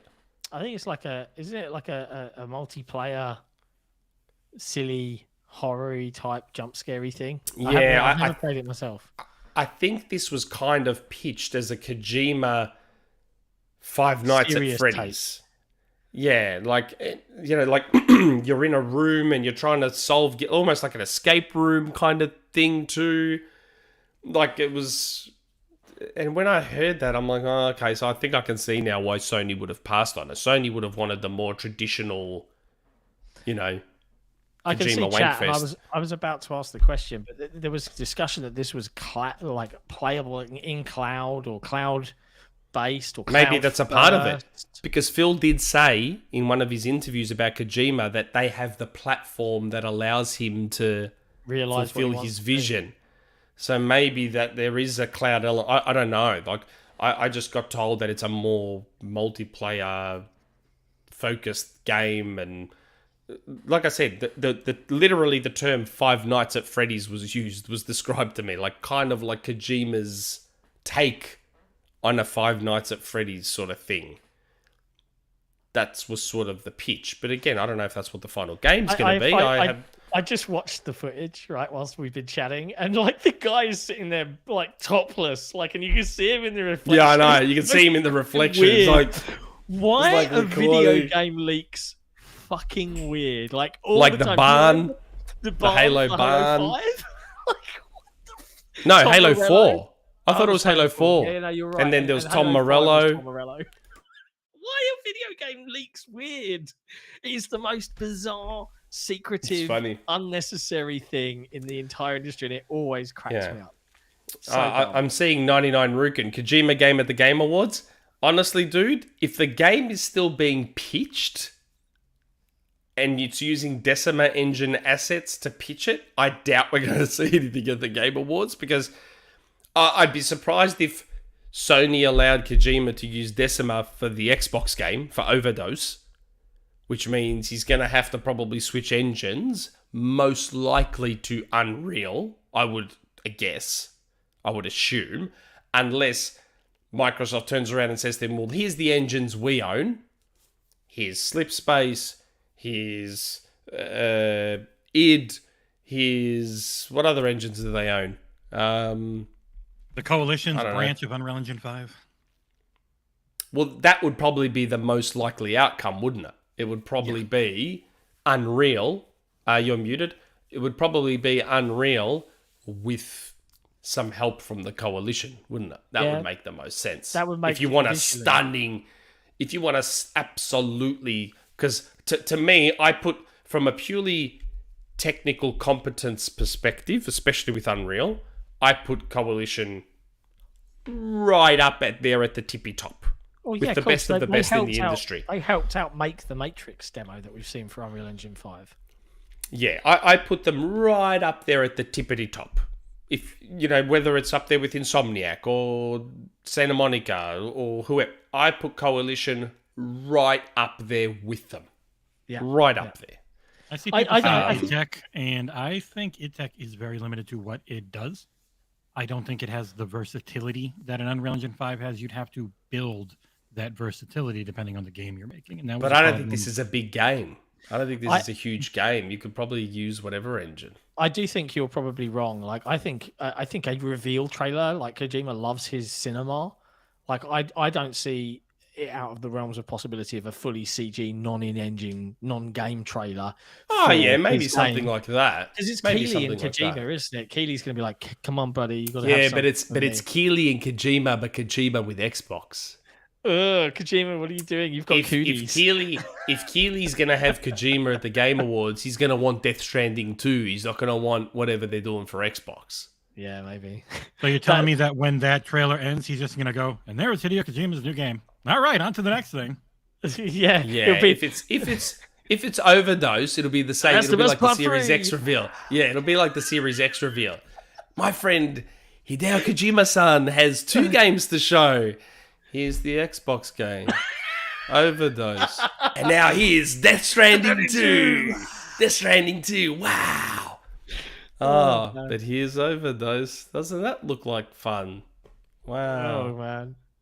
Hey, good news. We're over 100 subscribers. 100 subscribers, 100 likes on this episode, which means we're going to do a Rumourmill. But before we do, it's that time. But before it's that time, a couple of quick things. Big thank you to the 2 new patrons that have joined the program since we've been on air. Replicant and Robert Garcia. Thank you very much. Are either of them the higher tiers that I got to add in? No, lower tiers, but you still. Sons of bitches. Every dollar helps. Cheap bastards. But we are $881 raised for kids and charity and things like that over on the what are we up to? Stream. $881. Oh, so, I already donated like 150 Australian dollars, man. I'm not doing any more than that. I donated. What have I donated now? 150 quid? Yeah, quite a bit. Yeah. So, guys, dig deep. 223 of you watching. We are less than $120 away from hitting the $1,000 raised for charity target. If in the grand scheme of things, between 200 people, $1,000 ain't much. Come on, help us out. Go find that stream, Twitch TV / the XboxEra, or the link will be in the chat in a sec. Help us out, meet that goal. And as a reward, hey, it's a Rumourmill with a twist, with a slice of lemon. Rumourmill. Let's hit that button. Go. Rumourmill. We've never heard that before. It's the Rumourmill. Things change, we can't be sure. It's the Rumourmill. You know they may not come true. The XboxEra podcast is not responsible for websites presenting these rumors as facts. Woo! I forgot the stinger. Sorry. That's all right. That's okay. With Rumourmills, this is unusual because this isn't a Nick Rumourmill. Yeah, it's not me. It's a sick Rumourmill. And this man has documents. This man has evidence. Name that movie. Here's what we're going to do. I'm going to reference a good friend of ours, Mr. Jeremy Corden at Windows Central, who recently let slip on the well-known second best Xbox podcast, the Xbox 2 with Randall 419 over on YouTube, about some Diablo 4 things and what he's expecting to see at the Game Awards. I can corroborate this rumor and expand on it somewhat. This was what I was kind of talking about 2 weeks ago, but it was fairly fresh. We kind of wanted to let things lie a little bit. So what can you expect? I'm not going to reveal too much because I don't want to ruin their surprise, but I understand you can expect a very fancy new trailer at the Game Awards with a release date alongside it. including pre-orders opening up. Is the release date after March so that it goes through after ABK so they can cancel the PS5 version? The release date, I'll tell you what, I'll go through my bullet point list here. So, yes, it'll be open for pre-orders. I understand there will be a very sexy special edition, like an ultimate edition of Diablo 4, like physical, as well as all the digital shenanigans that go with it. Even more excitingly, I've heard, or even rather I should say seen, an early access and open beta coming around February of 2023, and the launch target date for the game is rumored around April of 2023. No exact date is yet set in stone. Another interesting note is it does look like Blizzard are going full games as a service. Don't let that scare you, people. I know games as a service is a scary term with Diablo 4, with seasons of content coming after lunch, with the first plan After lunch, after they've chowed down on some delicious sandwiches. After launch, with the first plan to drop later in 2023. So, Diablo fans, looks like you guys are going to be feasting, and 2023 is looks getting nice crazier visually, doesn't it? by the second. I dabbled. I downloaded 4? Diablo 3. Might have been 3. 3. And started playing got co-op. 3. And it was quite good fun, but this looks very, very pretty. Yeah, it does. Expect absolute gore. Expect this to be an extremely mature game. Just Remind me, is this cross-gen? I don't believe think so. They haven't explicitly said what the platforms are yet.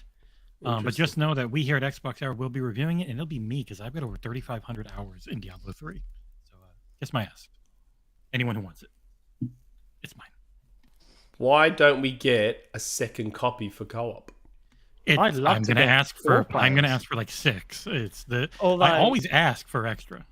Although now I've just talked about a load of stuff that they probably didn't want me to talk about. So maybe we'll get nothing and they'll punish us. But look, hey, it's the industry. It is what it is. We hear things. It's a rumor mill, but I can corroborate some of what Jez was talking about. And I'm sure he'll maybe let us know some more soonish. I've been messaging him in Discord. He messaged me. He's like, let us know when you go live with the info. So I've been messaging. Okay, so there he goes. He's just replied, going live. Okay.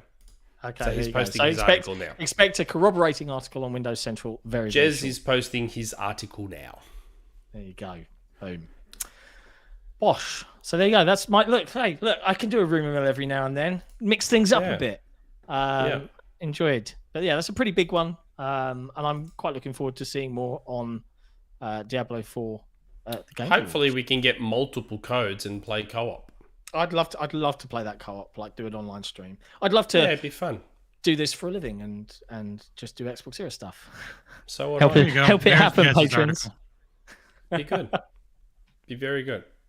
I'm taking the entire month of January off. So I'm tempted. If any of our podcast partners and colleagues and whatever are watching that do the American shows that are at weird times for me, January is the time. I will try and jump on in January because I won't be working during January. So I'm going to see if I can jump on more of them now because I feel bad now because it's hard. I have to work that day or work the next day or whatever, and I can't jump on, and I get asked. Yeah. Now I can jump on. Yeah, I want to do more of that, and getting more free time is the key, right? So I was on Boom's podcast this week. That was fun. Boom's Yeah, great, and much love to Boom. Mm-hmm. My condolences for your recent loss and all of that jazz. Boom, if you're watching, heart goes out to you, bro. His mum, yes. Yeah, awful shit. No one wants to go through that. So much love to Boom. Go check out Boom's channel. He's an absolute gent. Deserves all the love in the world. So there you go. Now it's time, ladies and gentlemen.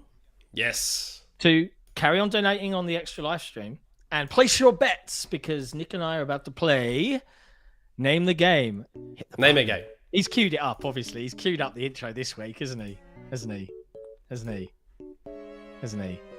He hasn't. He hasn't. Where's the video?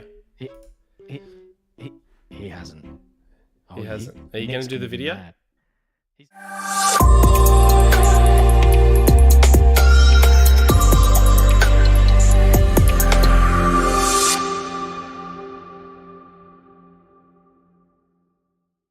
Oh, Nick's panic was so delicious. Yeah, I had to. Yeah, It that was queued good. up. We're good to That was go. good. Name a game. Yeah. Accidentally hit that too. That was good.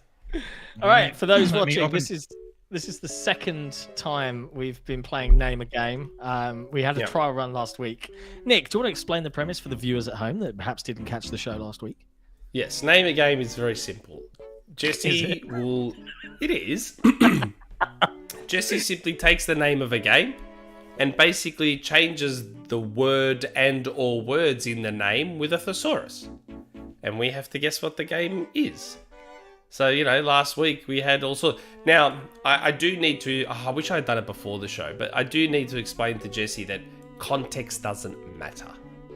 The key is making sure that the word that's changed by the thesaurus makes sense to the word, rather than it doesn't have to have context with the game per se. But it's fun. It I just go has- for funny more than anything. I want humor. God damn it. We'll get better at it as we go.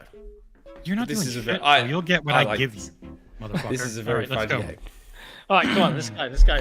By the way, Number- reigning chap. Do you want to run a poll? I should probably See show who- myself. Oh yeah. Let me put Yeah. Best who of will 5. win. Who's Start gonna Best win? of Cool. 5. All right. Who will win? Who gets confirmation bias by being number 1 or Nick? Ask. Poll is up. All right, get it up there. We'll give it about a minute before we start going. So the category for today, as I'll show myself. Ooh, hello, everyone. I've been here. How you doing? Today's category is the 16-bit era Super Nintendo and Sega Genesis. Ooh. You're gonna kick my ass. Nintendo, That was not. Sega That was Genesis. not my genre at all. That was not my era. I was on. That's not a genre. Yeah, 486. era. There you go. You know, it's just not my forte. So this is going to be a tough round. Hey, Miles is here. Hi, Miles. Hey, Miles. Hey, Miles. Long time no How you speak, doing? bro. We're playing a game. We're playing a game that. Yeah, I reckon this chat game is would be really right good up at. Miles' alley too. I reckon it would be right up Miles' alley. This one.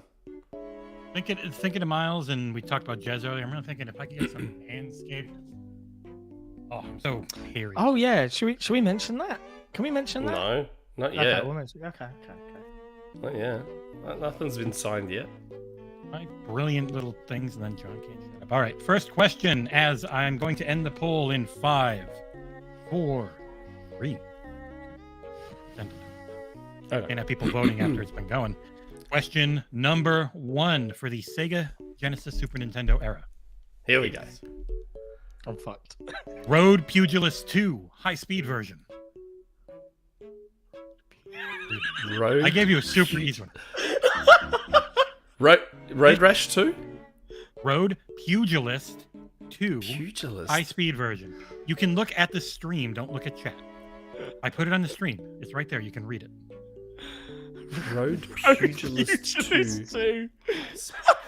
Now, you've changed every word in this, right? Including road. Yes, except for 2. Oh, I know The what it anorexic- is. But I know what it is. I know what it is. But I need Hey, John. to. Okay, I'm gonna get it. I'm gonna get it wrong, and I'm gonna give the point to Nick because I can't figure out the last 2 bits because I've never played it. But it is John Streets of Rage 2. Something. No. Ah. Road Pugilist 2. Oh, wait. Nick. Street Fighter 2 Champion Edition. No, Turbo. We have to accept your first answer. Hyper Zero. Turbo. There's like 17 million versions of I Street know. Fighter 2. So that part was Street hard, Fighter 2 So I'm giving Hyper you the point. Turbo. Isn't it like just Hyper Turbo Edition. Turbo? High speed Sorry? turbo, and then it's Turbo Edition. You got it. Oh, Turbo. Man, there was so many versions of Street I know. Street Fighter that's why 2. It's okay. It's okay. Hyper Turbo Champion X Alpha. Oh my god, it was got so stupid with Street Fighter. Yes, it did. That's why I chose it because it's hilarious. Yes. Okay. All right, that's 1 for Nick. Yeah, You gave me the clue with Streets of Rage.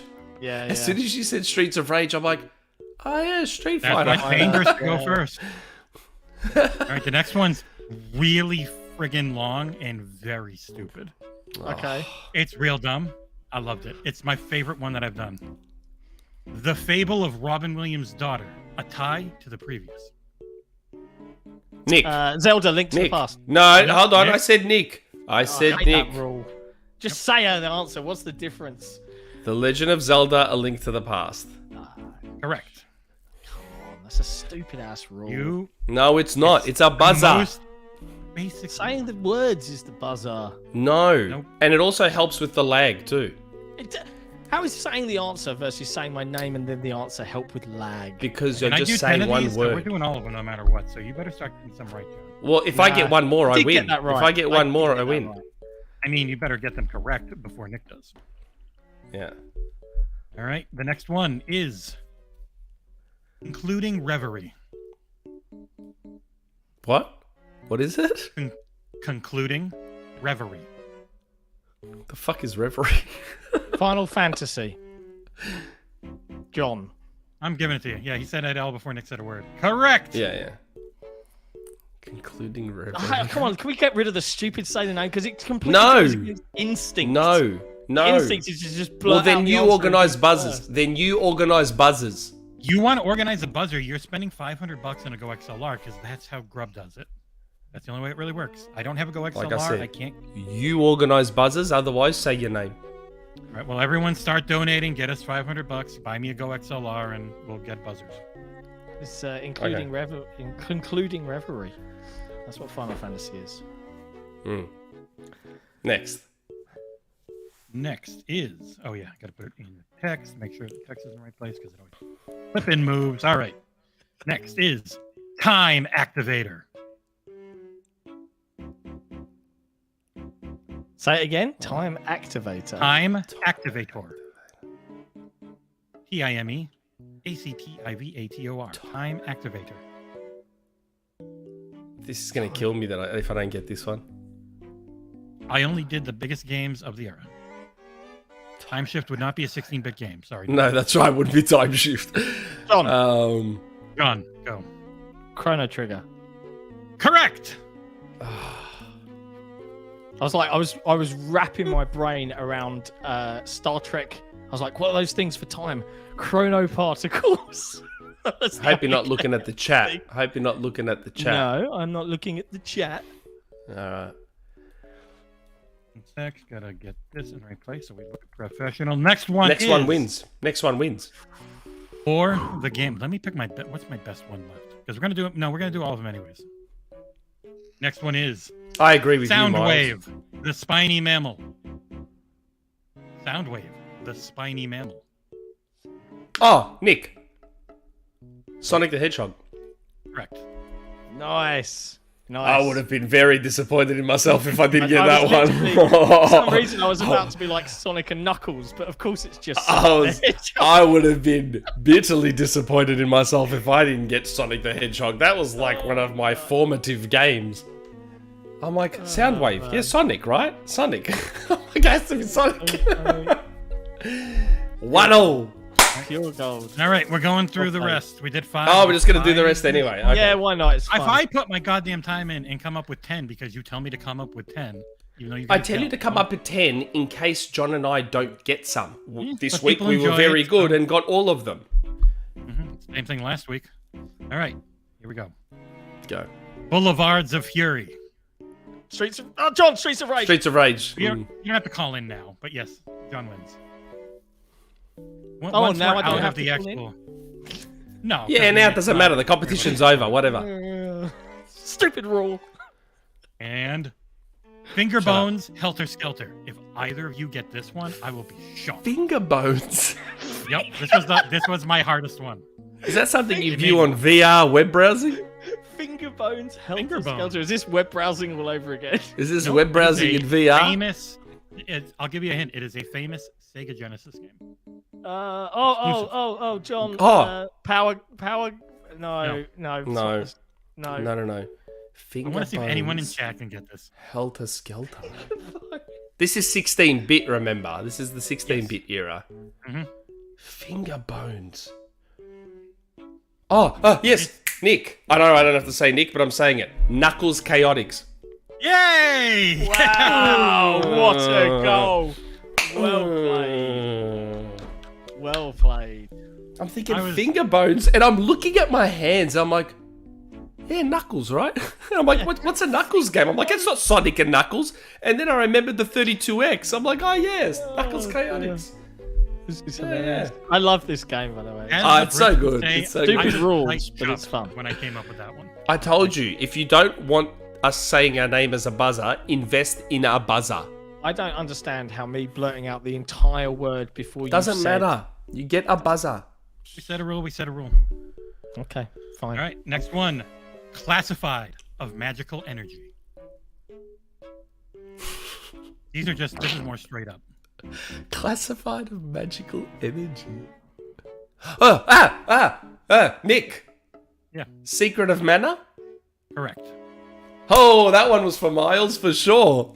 He got it as well. He was on the ball. I'm like, we don't have any money, Miles. Secret of Mana. Mana. We're doing a charity drive. Miles, we've got an extra live stream going right now, trying to raise $1,000 for charity. We are 881 in to get to $1,000. You know, so maybe you need to give us $50 for the joy of playing the game with us. Oh my goodness. Well, you know what, Miles? How about this? You come on our show again, and you take part in this. It's a good game. I want to have the right scoreboard. He is killing it. He's winning this round. All right. Next one. Wolf. Imprint of the Canis lupids. I want them to come up on screen. Oh, they are coming up on screen. Wolf. Imprint of the Canis lupids. Someone in chat will get it.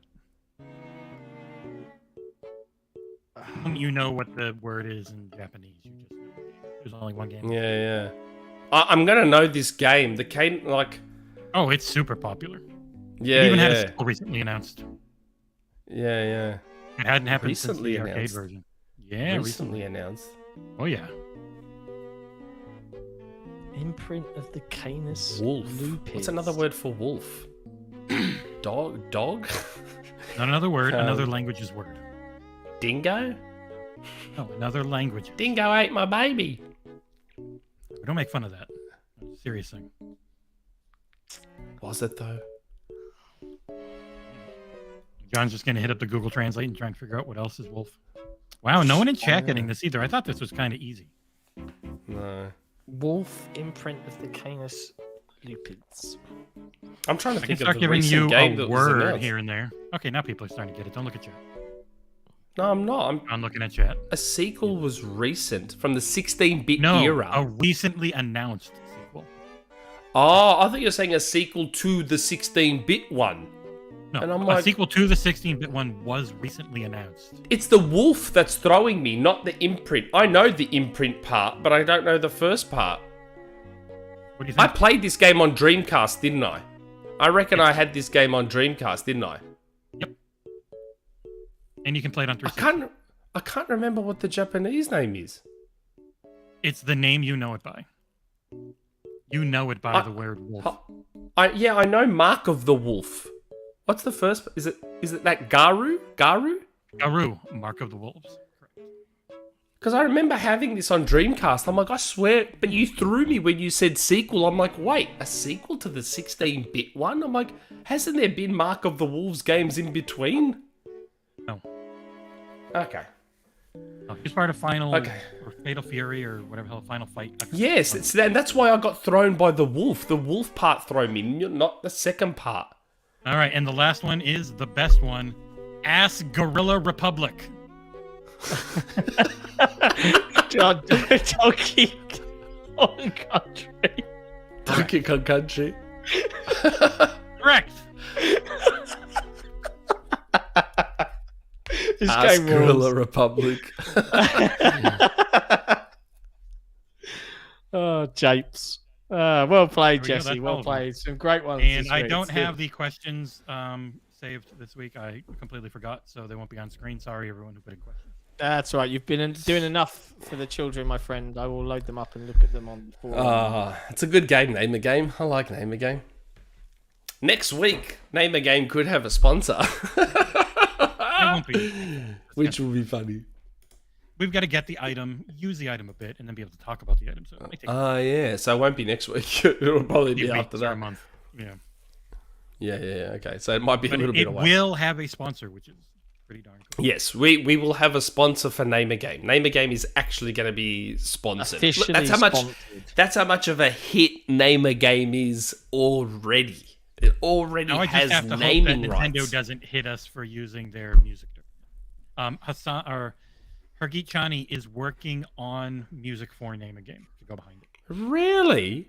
Yeah, he hit me up on Twitter. He's like, "Hey man, I'm working on. I'm going to try and get you some good music in the background for Name a Game."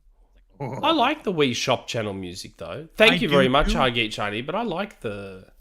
I like it too, but you're always running the risk with Nintendo Music Okay. of getting your thing delisted. Not even just blocked for monetization, but delisted.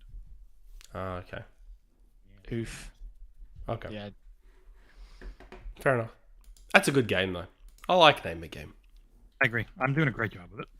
I hope the Marty Sheargold show don't get upset with us for blatantly stealing their idea. It's a great idea. It's a great show. I love it. You shouldn't have told Isn't anyone it? because no one knows about Australia, Nick, apart from you. So you could have just. That's came- why I thought No, I'll was bring all it your to a idea. global audience. I will bring Name a Game. I'll bring that game to a global audience. I thought, why not? It's good. And maybe we should Before we get do the guests Patreon, involved. do we want? Well, I can try and make a 3-person scoreboard, but before we I get think to it, do we wanna do Miles one last would push of the.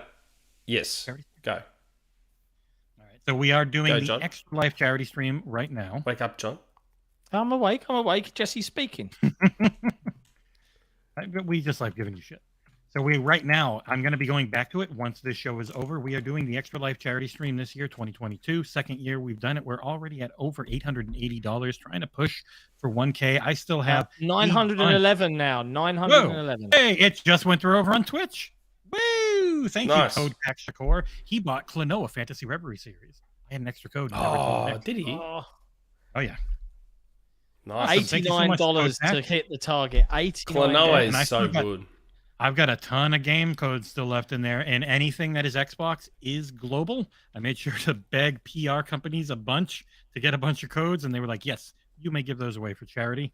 So they will work Klonoa anywhere. is so good. You know, and I think now that Name a Game is going to be such a massive hit, Huge hit. we can start getting codes for Name a Game. Remember? Like, and we start, like, we tell them, say, hey, look, we've got this, like, incredibly amazing segment called Name a Game, and we want to give away codes. So me and John want to play for people and get codes for them to play. I think we can get codes for Name a Game.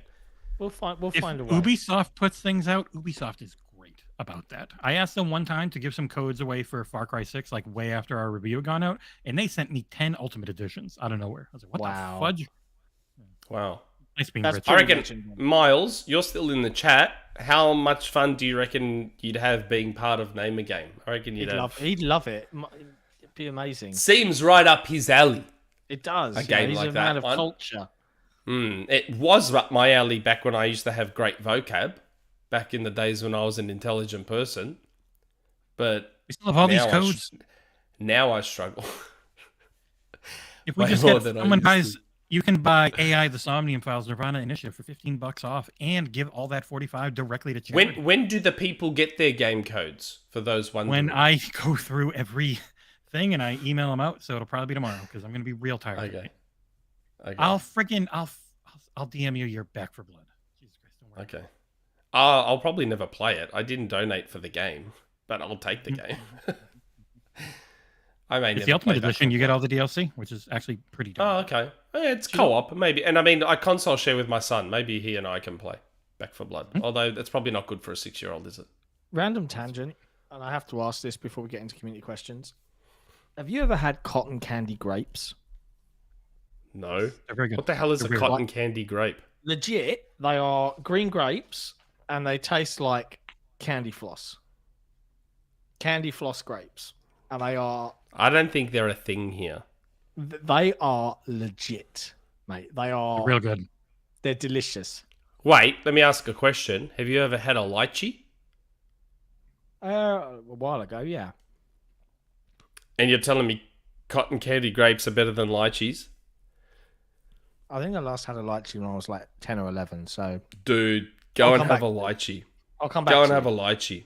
A lychee is like an ultra sweet, beautiful grape. Lychees are like... You look at a lychee when it's still in its hard shell and it looks like an echidna, and you're just like, I don't want to eat that. And then you take that shell off and you see what's like this big white, off-white grape, what looks like, and then you eat it and you're just like, ugh. They're amazing. Like lychees are just... They're very expensive too, lychees. But hey, it's that time in the show. It's that time in the show after Name the Games and Rumourmills and Name a all game. That jazz. Name a game, sorry. So you don't do the buzzer and you don't know the name of it. Hey, Oh my God. Awesome. fuck me.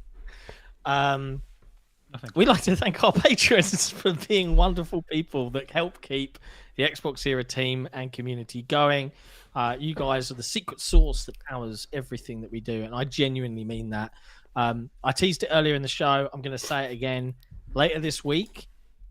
To quote the wonderful Christopher Lloyd playing Doc Brown, you're going to see some serious shit, and we can't wait to show off. So yeah, it should be cool. But again, patrons and YouTube members, I should say, this is all thanks to you guys. So much love to all of these. But one of your perks, as always, on the Patreon is to get to annoy us with community questions every week, as well as access to the super secret Patreon lounge, where we post this up every week. And we've got some questions to go through today. Not too many, though, Nick. Only 10. Only 10 questions this week. Yes. Is that all? That's all. Thank God. Thank the Lord. Okay. First question. DeoGame. Hi all. How the heck do you balance a 9 to 5 plus 2.5 hours commute with time to game? Where is my Xbox offline handheld? Sincerely. I slept 11 hours yesterday and was still tired. The former work from home freelancer. Well, I get to work from home, so that's how I get my game time in. Like, I used to have to do the commute to London, so up and out the door 6:30 every day, get in at around 6:37, you know, knackered. And my train line didn't support particularly very well streaming of anything, even like Netflix was a bit naff. And this was back when they didn't really have downloads. And man, it used to just... The thing is, I miss the commute because you had this... Right now, a work from home scenario is I'm working. Kids, like there is no downtime. It is just the hat goes on, the daddy daycare hat, and you're just in that mode. And 9 times out of 10, it gets to like 6:30, 7 o'clock in the evening, and my kids are sitting with me on the sofa or whatever. And I just start to crash, man. I'm just like, I just power down for 20 minutes. So I totally feel your pain, DeoGame. And I don't think now, I work from home full time. I don't think I could go back and start commuting to London. Like, no way. Do I want to take a $4,000 pay cut for the pleasure of going into an office somewhere and wearing clothes that are less comfortable? No, I know. No way. Like, they like, keep trying get to out of here. They keep trying to get me to go in, and I'm like, no. Like, I don't... Like, my life has become immeasurably better and easier since working from home. And the irony is I actually work more from home. I don't... When I work from home during the day, I don't leave my desk. I don't leave my desk for lunch. I don't leave my desk for anything. And the bathroom facilities are right there next to me. When I go into the office, you go for a walk and you get a coffee. You go for a walk, you get your lunch, you chat with people. This, I actually find I'm doing more work from home. Yep, I'm definitely more efficient from home than I ever was during the office. Go figure. And I don't have the stress of the kids anymore and having to organise people to pick up the kids or watch the kids or this the kids or that the kids. We just do it. So much better. My life has become immeasurably better. So much better. And I've got more money from all the money I'm saving. And I put that money towards Fortnite skins. Okay. We have to hit that super chat because it cracked me up at the beginning of DeoGame's question. I was going to do it after the questions, but whenever. We can do it now. Okay. Jay the Earp with a super chat. If you had to have a face transplant, whose would you rather have? John Travolta or Nick Cage? Nick Cage. Interesting question. Nick Cage. Yeah, but down. like Nick Cage and John Travolta now, or Nick Cage and John Travolta at their peaks? Nick Cage, Nick Cage is still at his peak. I don't know what you're talking about. Nick Cage all day. I'm talking physically now. I'm not talking career-wise. Yeah. I'm talking physically at their peaks. Nick Cage. 100% Nick Cage. Have you seen the latest film with Nick Cage, the one where he plays himself as a kind of like he's down on his luck and he plays Nick Cage and he goes to visit an island with a super fan and he goes through loads of different roles and different characters as Nick Cage. It's fucking great. It's really good fun. I can't remember what it's called now. The Amazing Talent. The Burden of Talent or whatever it is. Yeah, The Burden of Amazing Talent or something like that. It is really, really I would go Travolta. I would go Travolta. Taste. I would go, but I'm talking Saturday Night Fever Travolta. I would go Saturday Night Fever Travolta. Travolta, I still think is a better looking man than Nicolas Cage. No, I think you're confusing Nick Cage's acting ability and his popularity with his actual looks. This is looks now. Yeah. I'd rather look like Nick Cage and John Travolta. Does Scientology own John Travolta's face if you get it? Because I'd want to stay far away from them. I don't know. Yeah. The unbearable weight of massive talent. Yes. I knew there was some kind of burden involved in the name. It's him and the Mandalorian. I still think John Travolta is a better looking man than Nick Cage myself. Okay. Hugh. Howdy, guys. With Crystal Dynamics working on Perfect Dark and Eidos Montreal working on Fable, we didn't talk about that, did we? Well, we knew it was in this question. Do you think there's even the smallest of chances that Xbox could still acquire them from Embracer? I'd love to see Xbox offer these types of studios from their first-party output. I also thought I'd put this here, just to show that it's mostly Americans which have tarnished the English language, and he's got a video here on accents, which I have yet to watch. Someone messaged me on Twitter this morning going, with the latest rumor, this could be happening. I'm like, what rumor? And they're like, the rumor that apparently Embracer is just sort of holding on to these studios for Microsoft. That's not a rumor. That's a shit hot take out of Twitter. I hadn't heard anything. That's why, remember. It's not a rumor. Everyone has to remember, everything happens while I sleep. Right? So people DM me like I heard all this stuff. I'm like, man, I just woke up. I have heard nothing. I still think it's a more likely scenario that Microsoft just buys Embracer. Just up and buys Embracer and says bugger it. Take all of it. Just buy the whole lot. Well, look, but the thing is, what they're saying, what people have been saying out there in the Twitterverse is that, this is some sneaky play by Embracer because they knew they were busy with the ABK deal. They snuck in knowing that Microsoft would have to pay then up and over the odds and they'd make a bunch of money back for their shareholders. And okay, question. Is that impossible? Is that impossible? No, it's not impossible. Okay.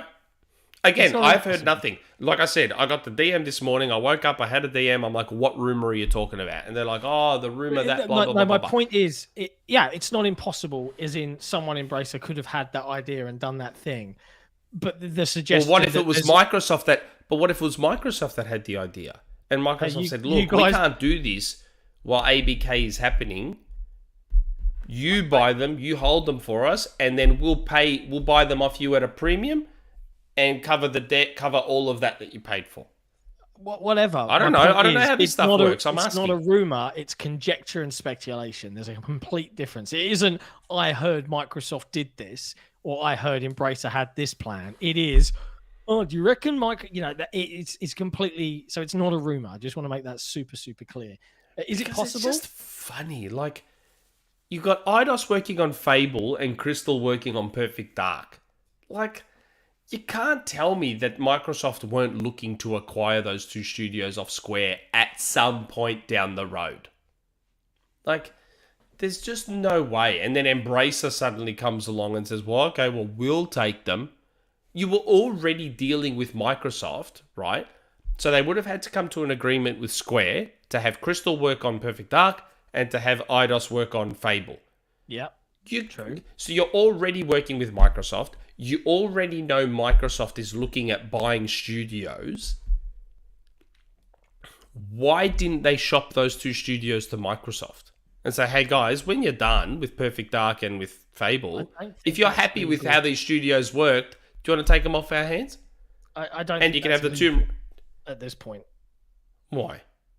Because it would be padding the value of the studio. So I don't know. I'm not a stock market or a Neither am I. That's why I'm asking the questions. We should ask Hoglaw. We should get Hoglaw on, and he can have this debate. But So I understand why. I get why people are speculating about this. I get it. I like that. People are probably thinking to themselves, "Yep." So Microsoft strikes a deal with Embracer and says, "Look, we can't do anything while our hands are tied with ABK, but we want Crystal, we want Eidos. You buy them, and we'll buy them off you later at an inflated price." I don't know. Like I understand why people are speculating that. I have no idea. Yeah. And Embracer closed one of the studios too. Yeah, they closed after they just got renamed. They just renamed themselves to Onoma, which in Greek means name. So they called themselves Name. And I think in Japanese it's Onomaewa. So the word Onoma means name. So they called themselves Name for some very strange reason. That is a strange reason. And they got closed down just right after being acquired. Weird. So I get why people are putting pieces together and going, I wonder if this is what's happened. I just wonder. Anyway, yeah. Hytham G. We're only $34 away. We just $34 away from $1,000. Good work, everybody. I thought we hit it. No, not yet. Not yet. We're close. Okay. Hytham G. So Nick, when you say hookah, is it the Australian way of saying hookah? Yeah. Or something, because for me, I am about to smoke a hookah or hookah this month, sooner or later. And I am smoking a flavour called American Cake by a hookah brand called Sebetli. For a Welsh boy, I am also Egyptian, Irish, and Turkish. Oh, Turkish, hey, I'm Greek, mate. I'm supposed to hate your guts.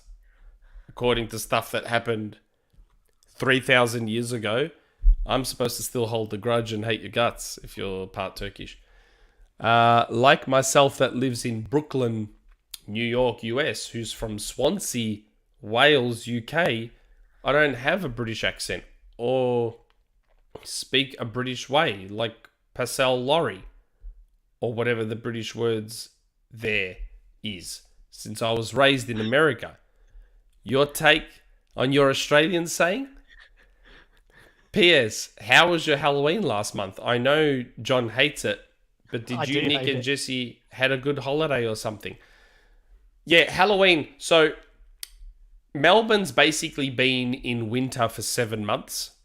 Today, like if I could open these blinds, it is a stunning day today. Today is like the first warm day of a week of warm weather. So it's taken till November for us to finally get decent weather, which is unheard of here. We usually start getting hot weather towards the end of September and October. Yeah. So it's unheard of for us to be getting cold weather right into November. Unheard of. So Halloween on the 31st, so last week, it was like belting down rain and very cold. My kids still wanted to go trick-or-treating. I did not. But I was also quite sick. So that's the other reason I didn't go. Someone tagged me on Twitter, though, because someone put tag on Twitter. Someone put on their front door, "This is Australia, not America, you little shits. Take your Halloween crap elsewhere, you little C's. Oh god, it was so beautiful. funny. It was so funny. Perfect. And said, you know, when I go to Nick's house for Halloween or whatever it was. Yeah, the Hookah thing is probably just me. Like, because they're both probably pronounced Hookah here. Yeah. Like Hookah. Hookah. We don't really use the word hooker in the UK. Like, I guess we would use the word, like, we would use slang like prosy or something like that. Like, we wouldn't say hooker. That's a US term for us. Yes, it is. It is for a sex worker. Yeah. Yeah. Like, Yeah, we use prostitute. We no longer use prostitute or hooker. It is only sex worker. sex worker. Yeah. a I think decent that's I'm just talking from a slang perspective, but yeah. Yes. And But- also a hookah, a hooker you suck would be a gigolo. It wouldn't be a hooker. We call it a shisha here in the UK. So I don't know what the name is because I don't smoke. So I don't know the names and the terms and all that sort of stuff. I don't smoke, so... in the words don't of the know. immutable Bill Hicks, it's a shame that secondary smoke stinks so bad because the stuff we're sucking up, meat and potatoes. What? No, you got to be there, man. It Bill still Hicks. tastes like crap. Yeah, it does. Real cigarettes. Now I've been vaping for like 8 years. Yeah, cigarettes are fucking Cigarettes are gross. Like, they've always been gross. You don't like the taste of cigarettes. You're just addicted to the nicotine and you convince yourself, like, it's a dumb brain thing. It is a dumb Like- brain thing. I used to try and convince all my friends to quit smoking in high school. And only one of all the friends I asked, only one of them said to me because I asked them all, I said, when you first tried cigarettes, did you like the taste? And 99 out of 100 of them were all like, no. So I'm like, so why did you keep doing it? Like, why would you continue to try something you hate the taste of? I'm like, that's so weird. Like, if I tried a drink and I thought that drink was disgusting, guess what? I'm not going to keep drinking it. Well, it's peer pressure. So there was an interesting book when I first quit smoking. Oh, I know it's peer pressure, but I went cold turkey for like, I don't know, 5 years or something. I went from like 40 a day to nothing. And there's a book by Alan Carr, not Alan Carr, Chatty Man, but a different Alan Carr, who sadly has died from lung cancer. Big smoker, wrote a book about quitting smoking. Guess he That's not didn't make it in time. I guess He he didn't didn't make get it there in in time. I got him in the end, but he has a whole chapter in there about when you're smoking when you're a kid and you try that first one. Like, think back to it as a long-term smoker. What was your first reaction? It was like, Disgusting. and the bit reminds me in Friends is like Chandler. You know, he's like, yeah, but you gotta Yeah. get through that. You gotta fight through it. Yeah, you just got to Isn't fight It's through it. So good. And there Yeah. is an argument to be made that you do get through it to the point where you're like even now as an But ex-smoker. my point is, why force yourself to get through it? That's my point. Because why? loads of reasons. Like, look, back in the 90s, smoking was cool. You were considered a cool kid if you smoked, like dangerous, all that shit. It was all, I get all that 90s. What are you talking about? Go back to the 80s. Yeah, 60s and whatever. 70s and 80s and all I'm of just talking those. from What are my you talking about? childhood perspective. But now I think it's quite rightly shunned. It's not seen as cool. However, these are now being seen as cool. Like you can get these disposable ones here in the UK. I wouldn't go that far. I wouldn't Man, go as far as here to in say that the they're UK seen as cool. They're just more accepted than cigarettes. Here in the UK, the disposable ones, they're like £5 a pop. They are completely dumping into the market. And what blows my mind is this is not disposable, right? This has 2 rechargeable Yeah, I know. batteries, and the only thing that ever gets swapped out is the tiny little coil inside, which is made out of metal and cotton, right? And it can be Yeah. recycled. These things are disposable vape pens made of plastic and batteries, and they just get chucked away. People just chuck them anywhere. You see them littering the streets, and it's like, how has no one put a law in place? Because like, you think of the environment, like we've done away with plastic straws. Right now, disposable vape pens in the UK are the burden on society. It's nuts. I never understood the straw thing. I thought plastic was recyclable. People weren't recycling them. That was the point. People just chuck them anywhere and they get stuck in animals' noses and stuff. But yeah, anyway, go figure. I hate yes, paper straws. Paper straws are the worst thing. Hytham, I'm still smoking Athena. That's the vape juice I smoke. Greek brand. Greek brand.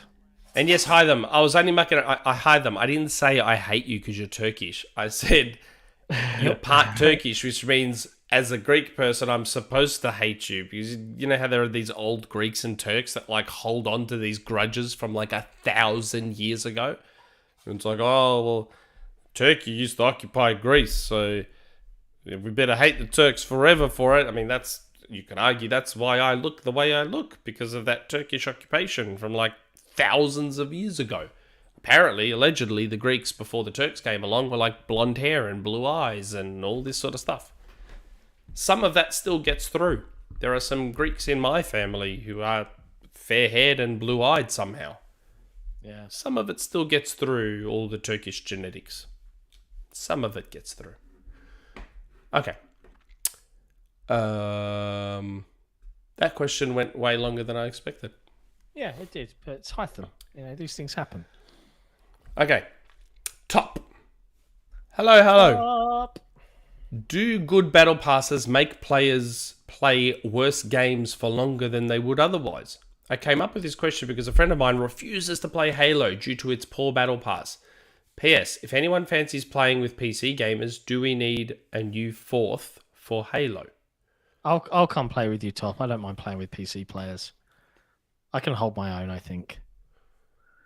Yeah, the battle pass thing's an interesting one. I think the battle passes do influence whether play. Like, I have not played Fortnite in ages because I did not like this battle pass. Yeah, and I think I looked at it, didn't like it. And this battle pass with Halo, same thing. Like the battle pass 1, I got through quite quickly in Halo. This battle pass, I'm just really struggling. Like there's no, like, it's the same maps. There's no new maps. There's just, and it takes a long time to get into matches on, like, the way the battle pass forces me into modes I don't want to play. Yeah. There's loads of bad design decisions around the current battle passes. The only good one they made was that you could pick up and put your effort into anyone you liked, and that the battle passes were always free. Like, you can buy a premium. They're there forever. They don't expire. Yeah, that's good because they do expire unless you buy the premium. Yeah, to go back to them, you have to buy it. Yeah, but then they never expire. What? You can finish them. So they have the free track, but the free track is gone after each season. If you want to be able to go. Oh, yeah. That makes sense. Yes. Yeah. I like that aspect at least. Where Call of Duty now, like with Call of Duty, I'm playing obviously that, and it's not forcing me to play other modes. I can just keep playing Team Deathmatch. Although Call of Duty, all the PC cheaters are turning me off. Like, I'm hanging for hardcore to come along, which is like Call of Duty SWAT. I'm hanging for hardcore just to take all the crap out of it. Like, the number of times in Call of Duty where I'm shooting first and they don't die and then they turn around and get me, it's infuriating. Yeah, I bet that's annoying. So I'm just like, if this was hardcore now, they would have already been dead and they wouldn't have had the chance to turn around and kill me.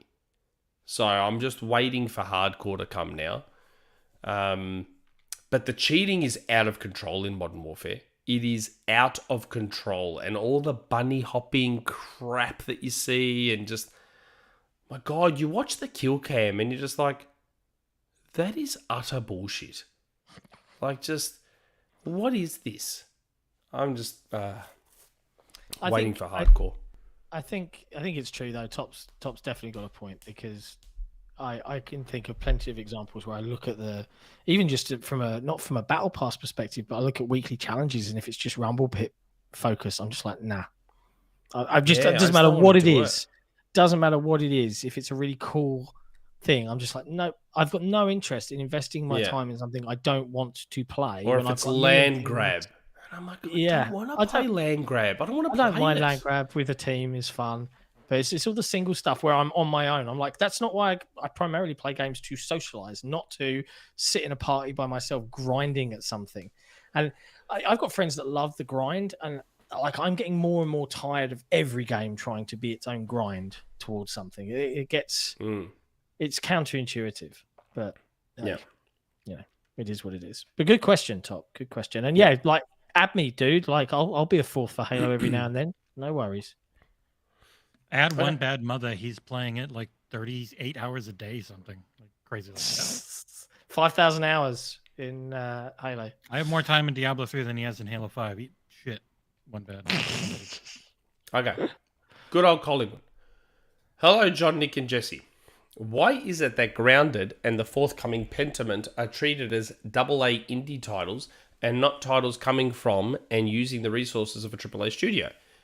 Is it to be worthy of a AAA label? You have to have hundreds of developers, many support studios, and years of development. Sure, these games have a handful of developers and only a couple of years of development.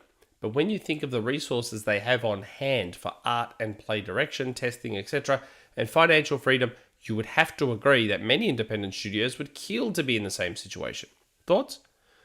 Also, extra. Jon, 2 more days. Nick, did you know a Melbourne barista won World's Best Barista recently? Jesse, how's that chair? Unbelievably comfortable.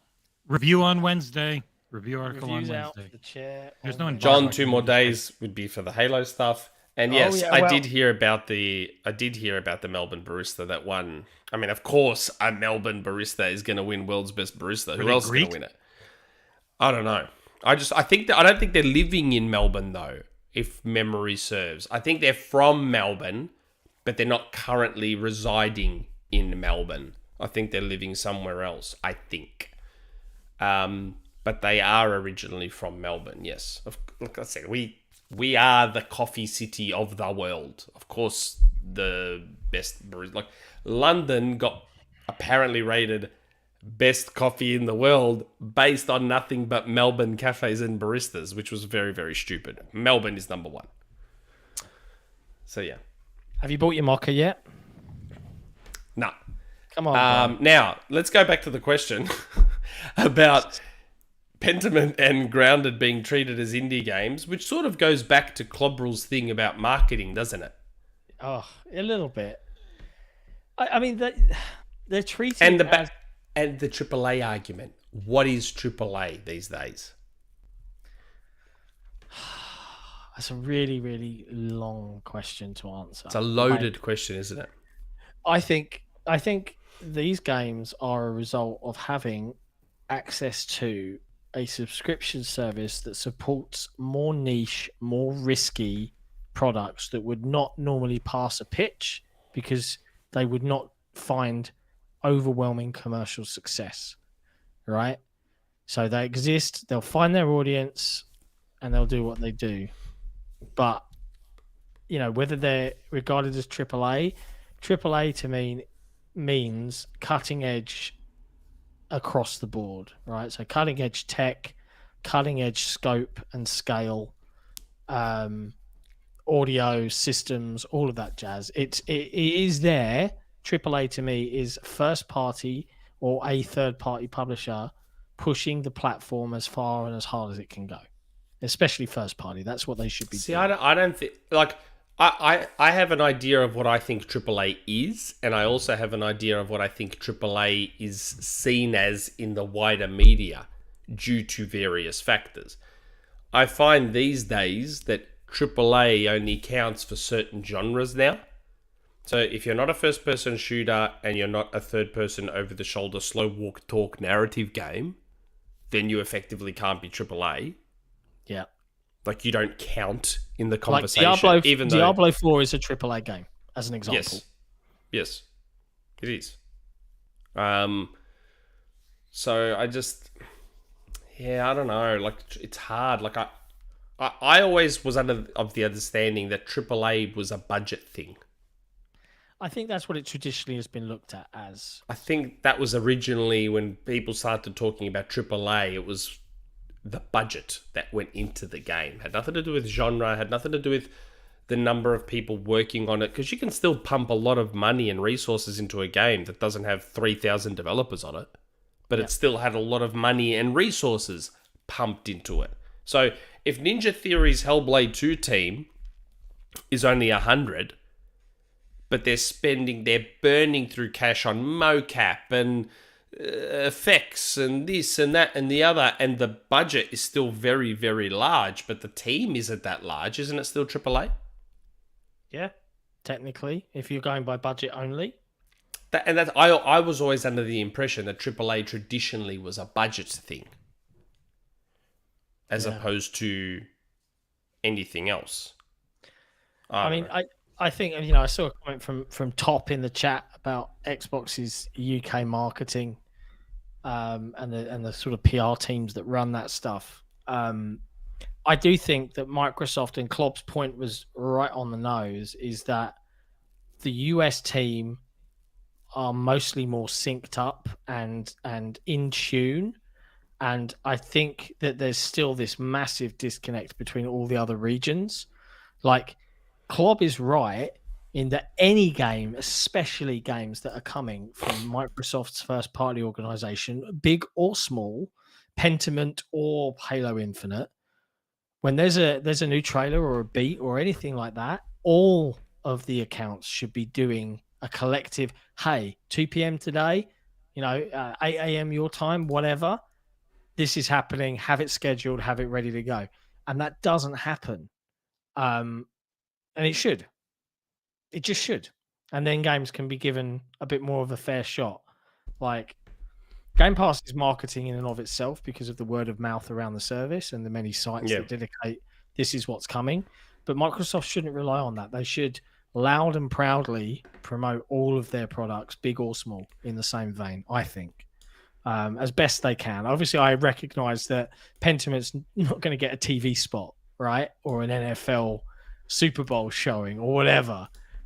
But where possible, they should all be synced up. And right now, I don't think they are. And that is a shame. Well, I mean, who was it in the chat? I'm not going to pronounce this right. Himoham was saying that Ninja Theory said with Hellblade, the first one, they were trying to make a AAA game on a AA budget. So it's still seen as a budget. Seen as a budget thing. So they were trying to make a game that looked super expensive and look how high quality this looks, but it was done on a shoestring budget. So I think budget is still at the core of what represents AAA versus AA. Yeah, I'm sure there's other factors, but like budget is still at the core of it. I don't know. Something like in Bright Memory Infinite. That feels like one of those games where they tried to make it look all AAA and blockbustery, but it was made by one dude. And obviously the scope, once you start to poke at the seams a bit more, you see the scope is obviously much smaller. Yeah. And scope is obviously something to take into consideration too. Absolutely. Yeah, 100%. Yeah. Good question. Okay. Yeah. Omen. Hi all. First of all, wanted to shout how the You Hate Me at Halo team for delivering a really cool episode this week with some fascinating stories, especially from Nick from Forge Hub. Nick moved all the way across the country to Seattle to be a 343 Forge tester, and I found that passion and dedication to Halo to be inspiring. That said, part of Nick's story was that 343 paid him so little that he had to live out of his car in the Microsoft parking lot for a bit. He even said that he would have made more money if he worked at McDonald's instead. So my question is, should we be giving Microsoft, a company worth 1.65 trillion and pays most of their workers 100k plus more crap for underpaying their workers at 343? Just seems wild to me that Microsoft wouldn't try to pay higher wages for arguably one of their most important and premium franchises. I understand this may be an industry-wide issue, but surely Xbox has Microsoft money they could pull from to pay such dedicated and critical testers more money. Sorry for the long question. Hope you have a great weekend. Is that true?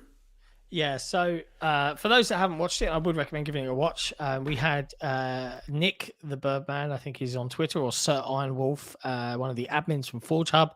They were talking about the relaunch of Forge Hub, and we showed off exclusively some of their new site designs on the stream in preparation for Halo Infinite's Forge dropping, and their site's getting some updates soonish, I believe. But But as part of that, Nick has had an interesting history in the industry, right? He was a member of the Forge Hub team first.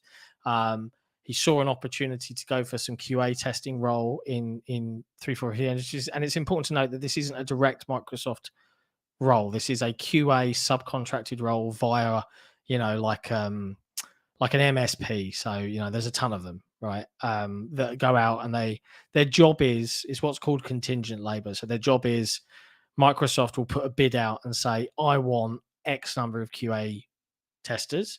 And Microsoft will go out and the MSPs will then go out and find and bid for the lowest rate that it ticks the boxes for the job, that can do the job based on experience, right? QA is notoriously the lowest paid sector in game development, I believe. So there is a distinction to be made. It wasn't Microsoft paying them. And he said in the story, he didn't work on site, right? They had like a testing thingy, and then he did work on site when he changed roles a little bit. So there's a big difference, right? But I don't disagree to the overarching point is that that's shocking. And I have to admit, like, that bit of the story was really sad to me. Like, I get the passion and the love, but man, like, I wouldn't do it. And mad props to him for following that dream through, because I would, like, I remember once in the telecoms industry, this new guy started and he had an amusing name, and sod it, I'm going to say it. His name was Wayne King, which is an unfortunate name in the UK or in Australia, I would guess, right? And he seemed nice enough. He was older than me by about 10, 15 years. Was a nice guy, was really keen to get going. Now, the building I worked in had showers and communal facilities for people that went to the gym and stuff like that. And then it got discovered that basically this guy had lost his home, had lost his wife, had lost his family, had lost his job, had gone out and got another one, and hadn't told the company, and was basically sleeping nearby and showering in the office every morning and trying to do his job, still doing his job. And because they found him sleeping near the premises, or maybe it might have been in, they fired him instead of helping him. And that depresses the fuck out of me. Oh, you're having a real hard time. Sorry, shouldn't have slept. Shouldn't have tried to get through this rough patch. How dare you? And just made his situation 10 times worse. And it's just like the idea of being parked in a car, trying to get through it and get to that point, man, like mad props to the guy, but I couldn't do it. But yeah, it's a really great That episode. man changed his name to Elon Musk. And the rest is yeah, I would. God, let's not talk about Elon fucking Musk. Ugh. What a depressing shit show that is. The most depressing part of that story was the reason he had to wait so long to get hired by 343, because the guy had quit the position for recruiting. The hiring manager the hiring manager quit, and so he's just waiting around for months. And 343 is like, yeah, we're trying to figure it out and look into it. He's just waiting and waiting and waiting. Ugh. Crazy. It's a good interview. You should all watch it, everyone. Go do that after the show, or go do this after I'm done on Twitch. Yeah, in 3 hours or whatever. Yeah, no, it's a good question, Omen, right? It's just the reality of this stuff happens to people all the time. And like, this is what blows my mind is you look at the drama and the uproar about if a video game's delayed, or if a developer dares to be completely honest about the situation and say something's not happening, or that we've cancelled X, Y, and Z, and you see the vitriolic reaction. But there are some people out there that are so passionate about this industry or about creativity and content and stuff like that, that they're willing to risk it all just to realize that dream and live in a car for a few months. I mean, maybe we should just realize that these are entertainment products. These are toys. And it's not that serious. Like, and I'm not dissing the passion for people to go and make them, but for when we don't get them on a certain day, or if things are delayed or don't work, they're just toys. Get your money back, But yeah. Or find a different toy to play with. Yeah.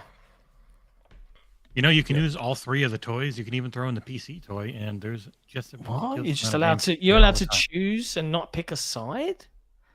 No, A versus B versus C, and I am Team C, so A and B must die. Oh. That's like she has a point though. Like, I understand that QA is lowly paid. But that doesn't mean that Microsoft just has to pay nothing as well, just because it's industry standard. Yeah, but that's not how it works. That's not how the system works, and I guess that's the point, right? Microsoft, Yeah, but the system is whatever they want it to be. So Microsoft could make themselves a destination workplace by paying QA testers more, couldn't they? That's how you. That's one way of becoming a destination workplace. So if QA testers here that Microsoft pays, let's just say hypothetically double what other places pay for QA, guess where all the best QA testers are going to want to go? But you're forgetting about corporate collusion, where all these corporations work together to make sure that salaries stay down. Yeah, whether they say so Nick, or not.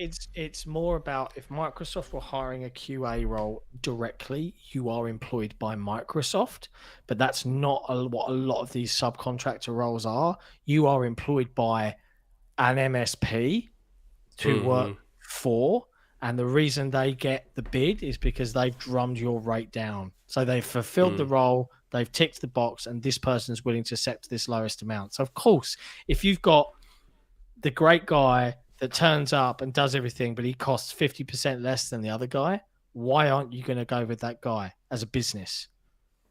I'm not saying it's right. I'm just saying that's how the system works. Whereas if you're hired directly, I imagine the wages are far improved. But it is what it is. A lot of people treat QA in the video game industry as the foot through the door because, okay, I can just play the game and report on bugs and I can learn and pick up skills and then I can go to the other job role I really want to go and do. It's how these things can work sometimes. Anyway, good question. I mean, great question. I mean, when you've got as many studios as Microsoft has, though, why wouldn't you just have your own internal QA team? And some do.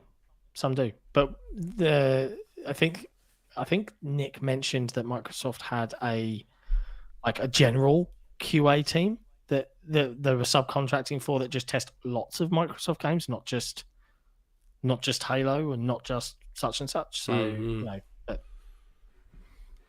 okay, yeah. The Ash Cohen 09. If you were in charge of a studio and you were given a big budget to produce a title, what genre of game are you making and why? Well, I mean, I registered for ID at Xbox a long, long time ago and pitched a game to ID at Xbox that they said they liked. But then they were like, you got a demo for that game? And I'm like, nope. I don't know how to code or do anything. I would one of two games. If you gave me the budget, you gave me the team, and I was like running the thing and making the game. The game, should I say the game that I pitched? Am I allowed? It was many. You need to go reach out to some of the developers we've met over the years and say, "Hey, I've got this idea. Do you want to work with me on it?" The game that I pitched, I think it's been long enough now, was a spiritual successor to surprise, surprise, GoldenEye. It was like in the vein of GoldenEye. It was a first-person shooter that was like all about stealth, and you had missions, and each mission could be tackled. Each mission was its own. I guess you could say it's like Hitman. It's what Hitman is. Hitman has its own levels. Yeah, it's like a and sandbox. You can tackle each mission the way you want to do it. It was effectively that, but kind of like GoldenEye. GoldenEye is the same way. Each level, you can tackle each level however you want, do the objectives in order. You know, and in my game, you take people out quietly, you can hide bodies, do this, do that, do the other. The other thing that I would consider making is a new modern version of Maximo. The PlayStation 2 action platforming Ghosts and Goblins spiritual thing. I would do a big budget like Maximo. I would get Josh Sawyer and the Obsidian team to make this hyper detail focused sci-fi detective style game on a space station. So it's a fully enclosed environment, but you get comings and goings from passengers. Think like DS9 or Babylon 5. And it would be like you'd have all this sort of seedy underbelly of the station. You'd have all these different levels, and it would have some combat, and it would have elements of like Blade Runner and the game, and it would be mystery and conversation, but also with some action stuff all mixed in. But because it's the scope of it is just this space station, it's super detailed, tons of characters to talk to and interact with, but just set in one singular place. And yeah, that's the kind of thing I'd go and make. That sounds like a game that I would not play. Yeah, you would hate it. Definitely sounds like a game I would not play. And that's how you know it's a good idea. Definitely not something. Not for for me. you, But, mate. You know, because I know he's in the chat right now, and we also have ABK potentially going through early next year. We also happen to have the ability to get in touch with Phil. What we should do is, after ABK goes through, Anorexic and I will take a meeting with Phil and say, listen, Phil, see this cool game called Omega Rally Championship?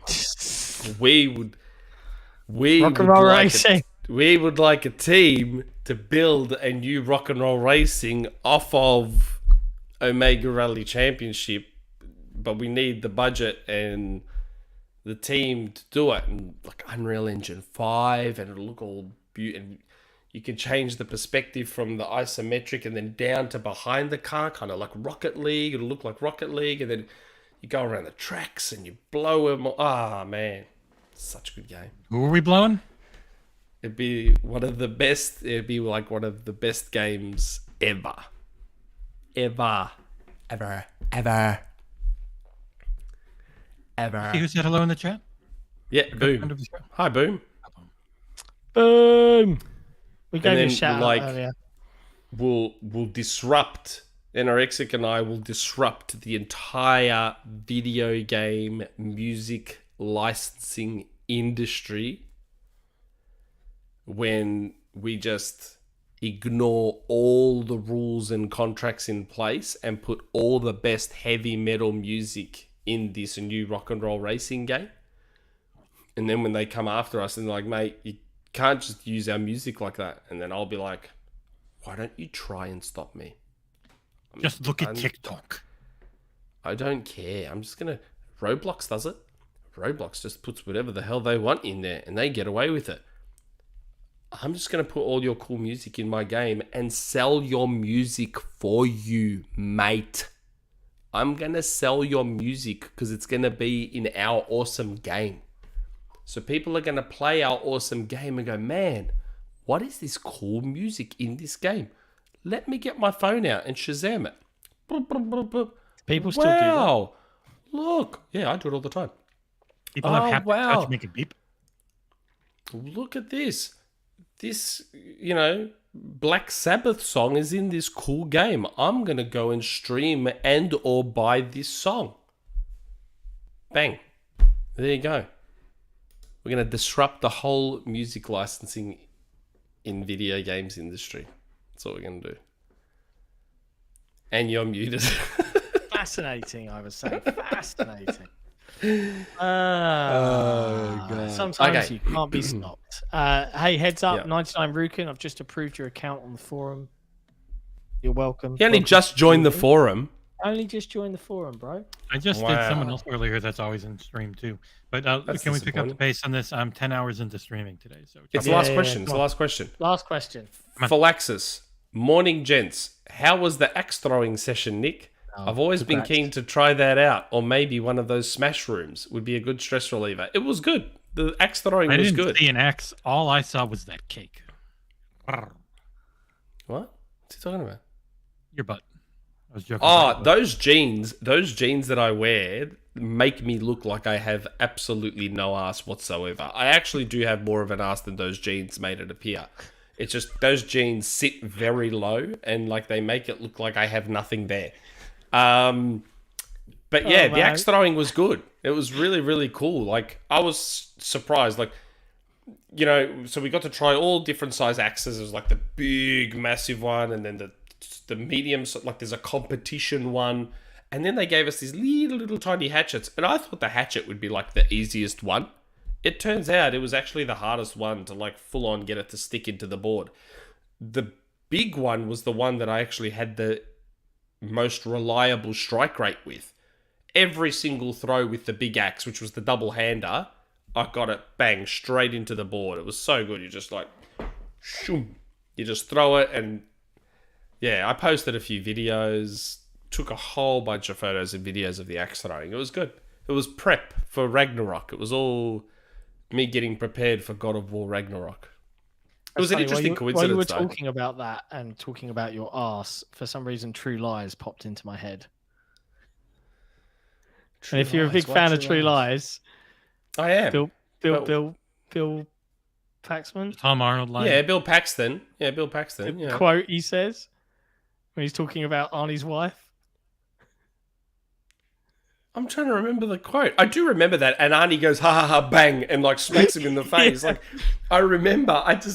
I'm trying to remember what he says about it. It's not a good line. It's not a good line nowadays, but it always cracks me. It's never made sense to me, but it's very funny. The beg for buttermilk? Are you talking about the beg for buttermilk? Yeah, that bit, and then the bit that followed. Something. I can't remember. I honestly can't. The only part that makes me ring a bell is the beg for buttermilk part. Makes me want to stand up and beg for buttermilk. And they're like, ha ha ha, and Arnie laughs, and it just goes crack, and just like breaks his face in a dream. And then he comes out of the dream. Someone's going to write it in chat and immediately get the FBI at their front door. I don't know. I still have no idea how that line made it in. The axe throwing was good, Phalaxis. It was fun. It's in Melbourne. It's in the city. I was shocked. It's like in the CBD, in the Central Business District. I was quite surprised to find it there. I think it actually replaced an old comic book and model store that I used to go to. This underground one in Melbourne that was quite cool. But yeah, the axe throwing, and that place, it's called Maniacs. It was funny, you walk in and the people take the group and they're like, so we're going to be your experts for the day. And everyone was like, oh, like those fake laughs. We're going to be your experts. Kind of like the royal family. But it was good. The place has only been there for like 2 months. It's only been there for like a very, very short time. But it was good. You should go do it for Phalaxis if you're down here. The axe throwing was fun. Yeah, it's good. That's it. That's all the questions. Boom. It's the end of the show. And for the end of the show, well, who better to kind of see us out than Jesse and tell us what's coming to the site this week? I don't know. Oh, yes, I do. I'm kidding. Yeah. Myself up. For a minute there, I was like... On Monday, I have a Return to Monkey Island review coming up because that game hits Game Pass on Tuesday. On Wednesday, we've got the Halo gaming chair review. We might have Sonic Frontiers. I don't know. We'll see. It's a weird thing. No one has Sonic Frontiers. 10 people in the world have Sonic Frontiers. Right? Yeah, and they're all people who had it sold to them by accident early on Switch. Yeah. That's a good sign that they're locking that game down so hard, isn't it? Yeah. So the only other thing is the fact that I'm going to keep going on Twitch. So I'm going to close this out. I'm going to keep going on Twitch because the incentives are up for just over 2 more hours. All those games, the FIFA raffle, all that shit's going until 12, and then it shuts down. So I'm going to go as long as I can. We're 10 hours in. What's 12, So chat, if you're sitting here watching us on YouTube, go follow Jesse. Jesse's going to stick a link to the Twitch channel in the chat. Go follow him there. Keep him company. Let's get these games gone. We've already hit the target, so that is fan. Got a new target. So let's try and see how far we can push this thing. So much love to you guys for all of the help there. It's brilliant. Top banana, as they say. Yep. Love you. And that's it. That's the end of the show. A big week this week, and you guys, especially our patrons, will understand why very, very soon. We're super excited. There is a lot to talk about this week. Expect to see some cool shit come Tuesday-ish, hopefully, if everything works as I expect it to. And for now, have a daylight savings kicks in soon for the US too, doesn't it? Yeah, so it'll be basically still the normal times tomorrow, right? We'll be back to 6 p.m. in the US next week. Yeah. So next week will still be 6 p.m. US, 10 a.m. Australian, and 11 p.m. UK. Yeah, it won't change for you or Nick, or you or John. It's just changing. You sure you don't want to go earlier UK, John? I don't have to do 10 a.m. Australian. It puts us I'm awake into way well more before podcasts. that. Yeah, later it puts we us go, the better, conflicting. really. Yeah, it conflicts with too many other shows. So Well, we're going to have to do an earlier one soon because we have a special guest coming on in the next couple of weeks. So, That's fine. and that Special guests are special. And that person does not want to go at 11 p.m. UK time. So we're going to need to go earlier. All right. okay, well we'll figure that out then. Yeah, because that is a special guest. Yes. All right. We're meandering. Okay. Let's end it. That's it. Oh, and props to Jesse for all of the hard work today, streaming for 10 hours straight. Man's a freaking legend. Much love to you, bro, and Thank you. big It's all thanks congrats to on this hitting chair. the target. Yep. Comfortable chair. No Thanks. one's jealous of this chair. I'm jealous of the chair. Oh, shit. Thanks, everyone. Ciao for Hey, now. ciao for now. Ciao for now. I'm not gonna hit the button. We're just gonna. Okay, I'll hit the button.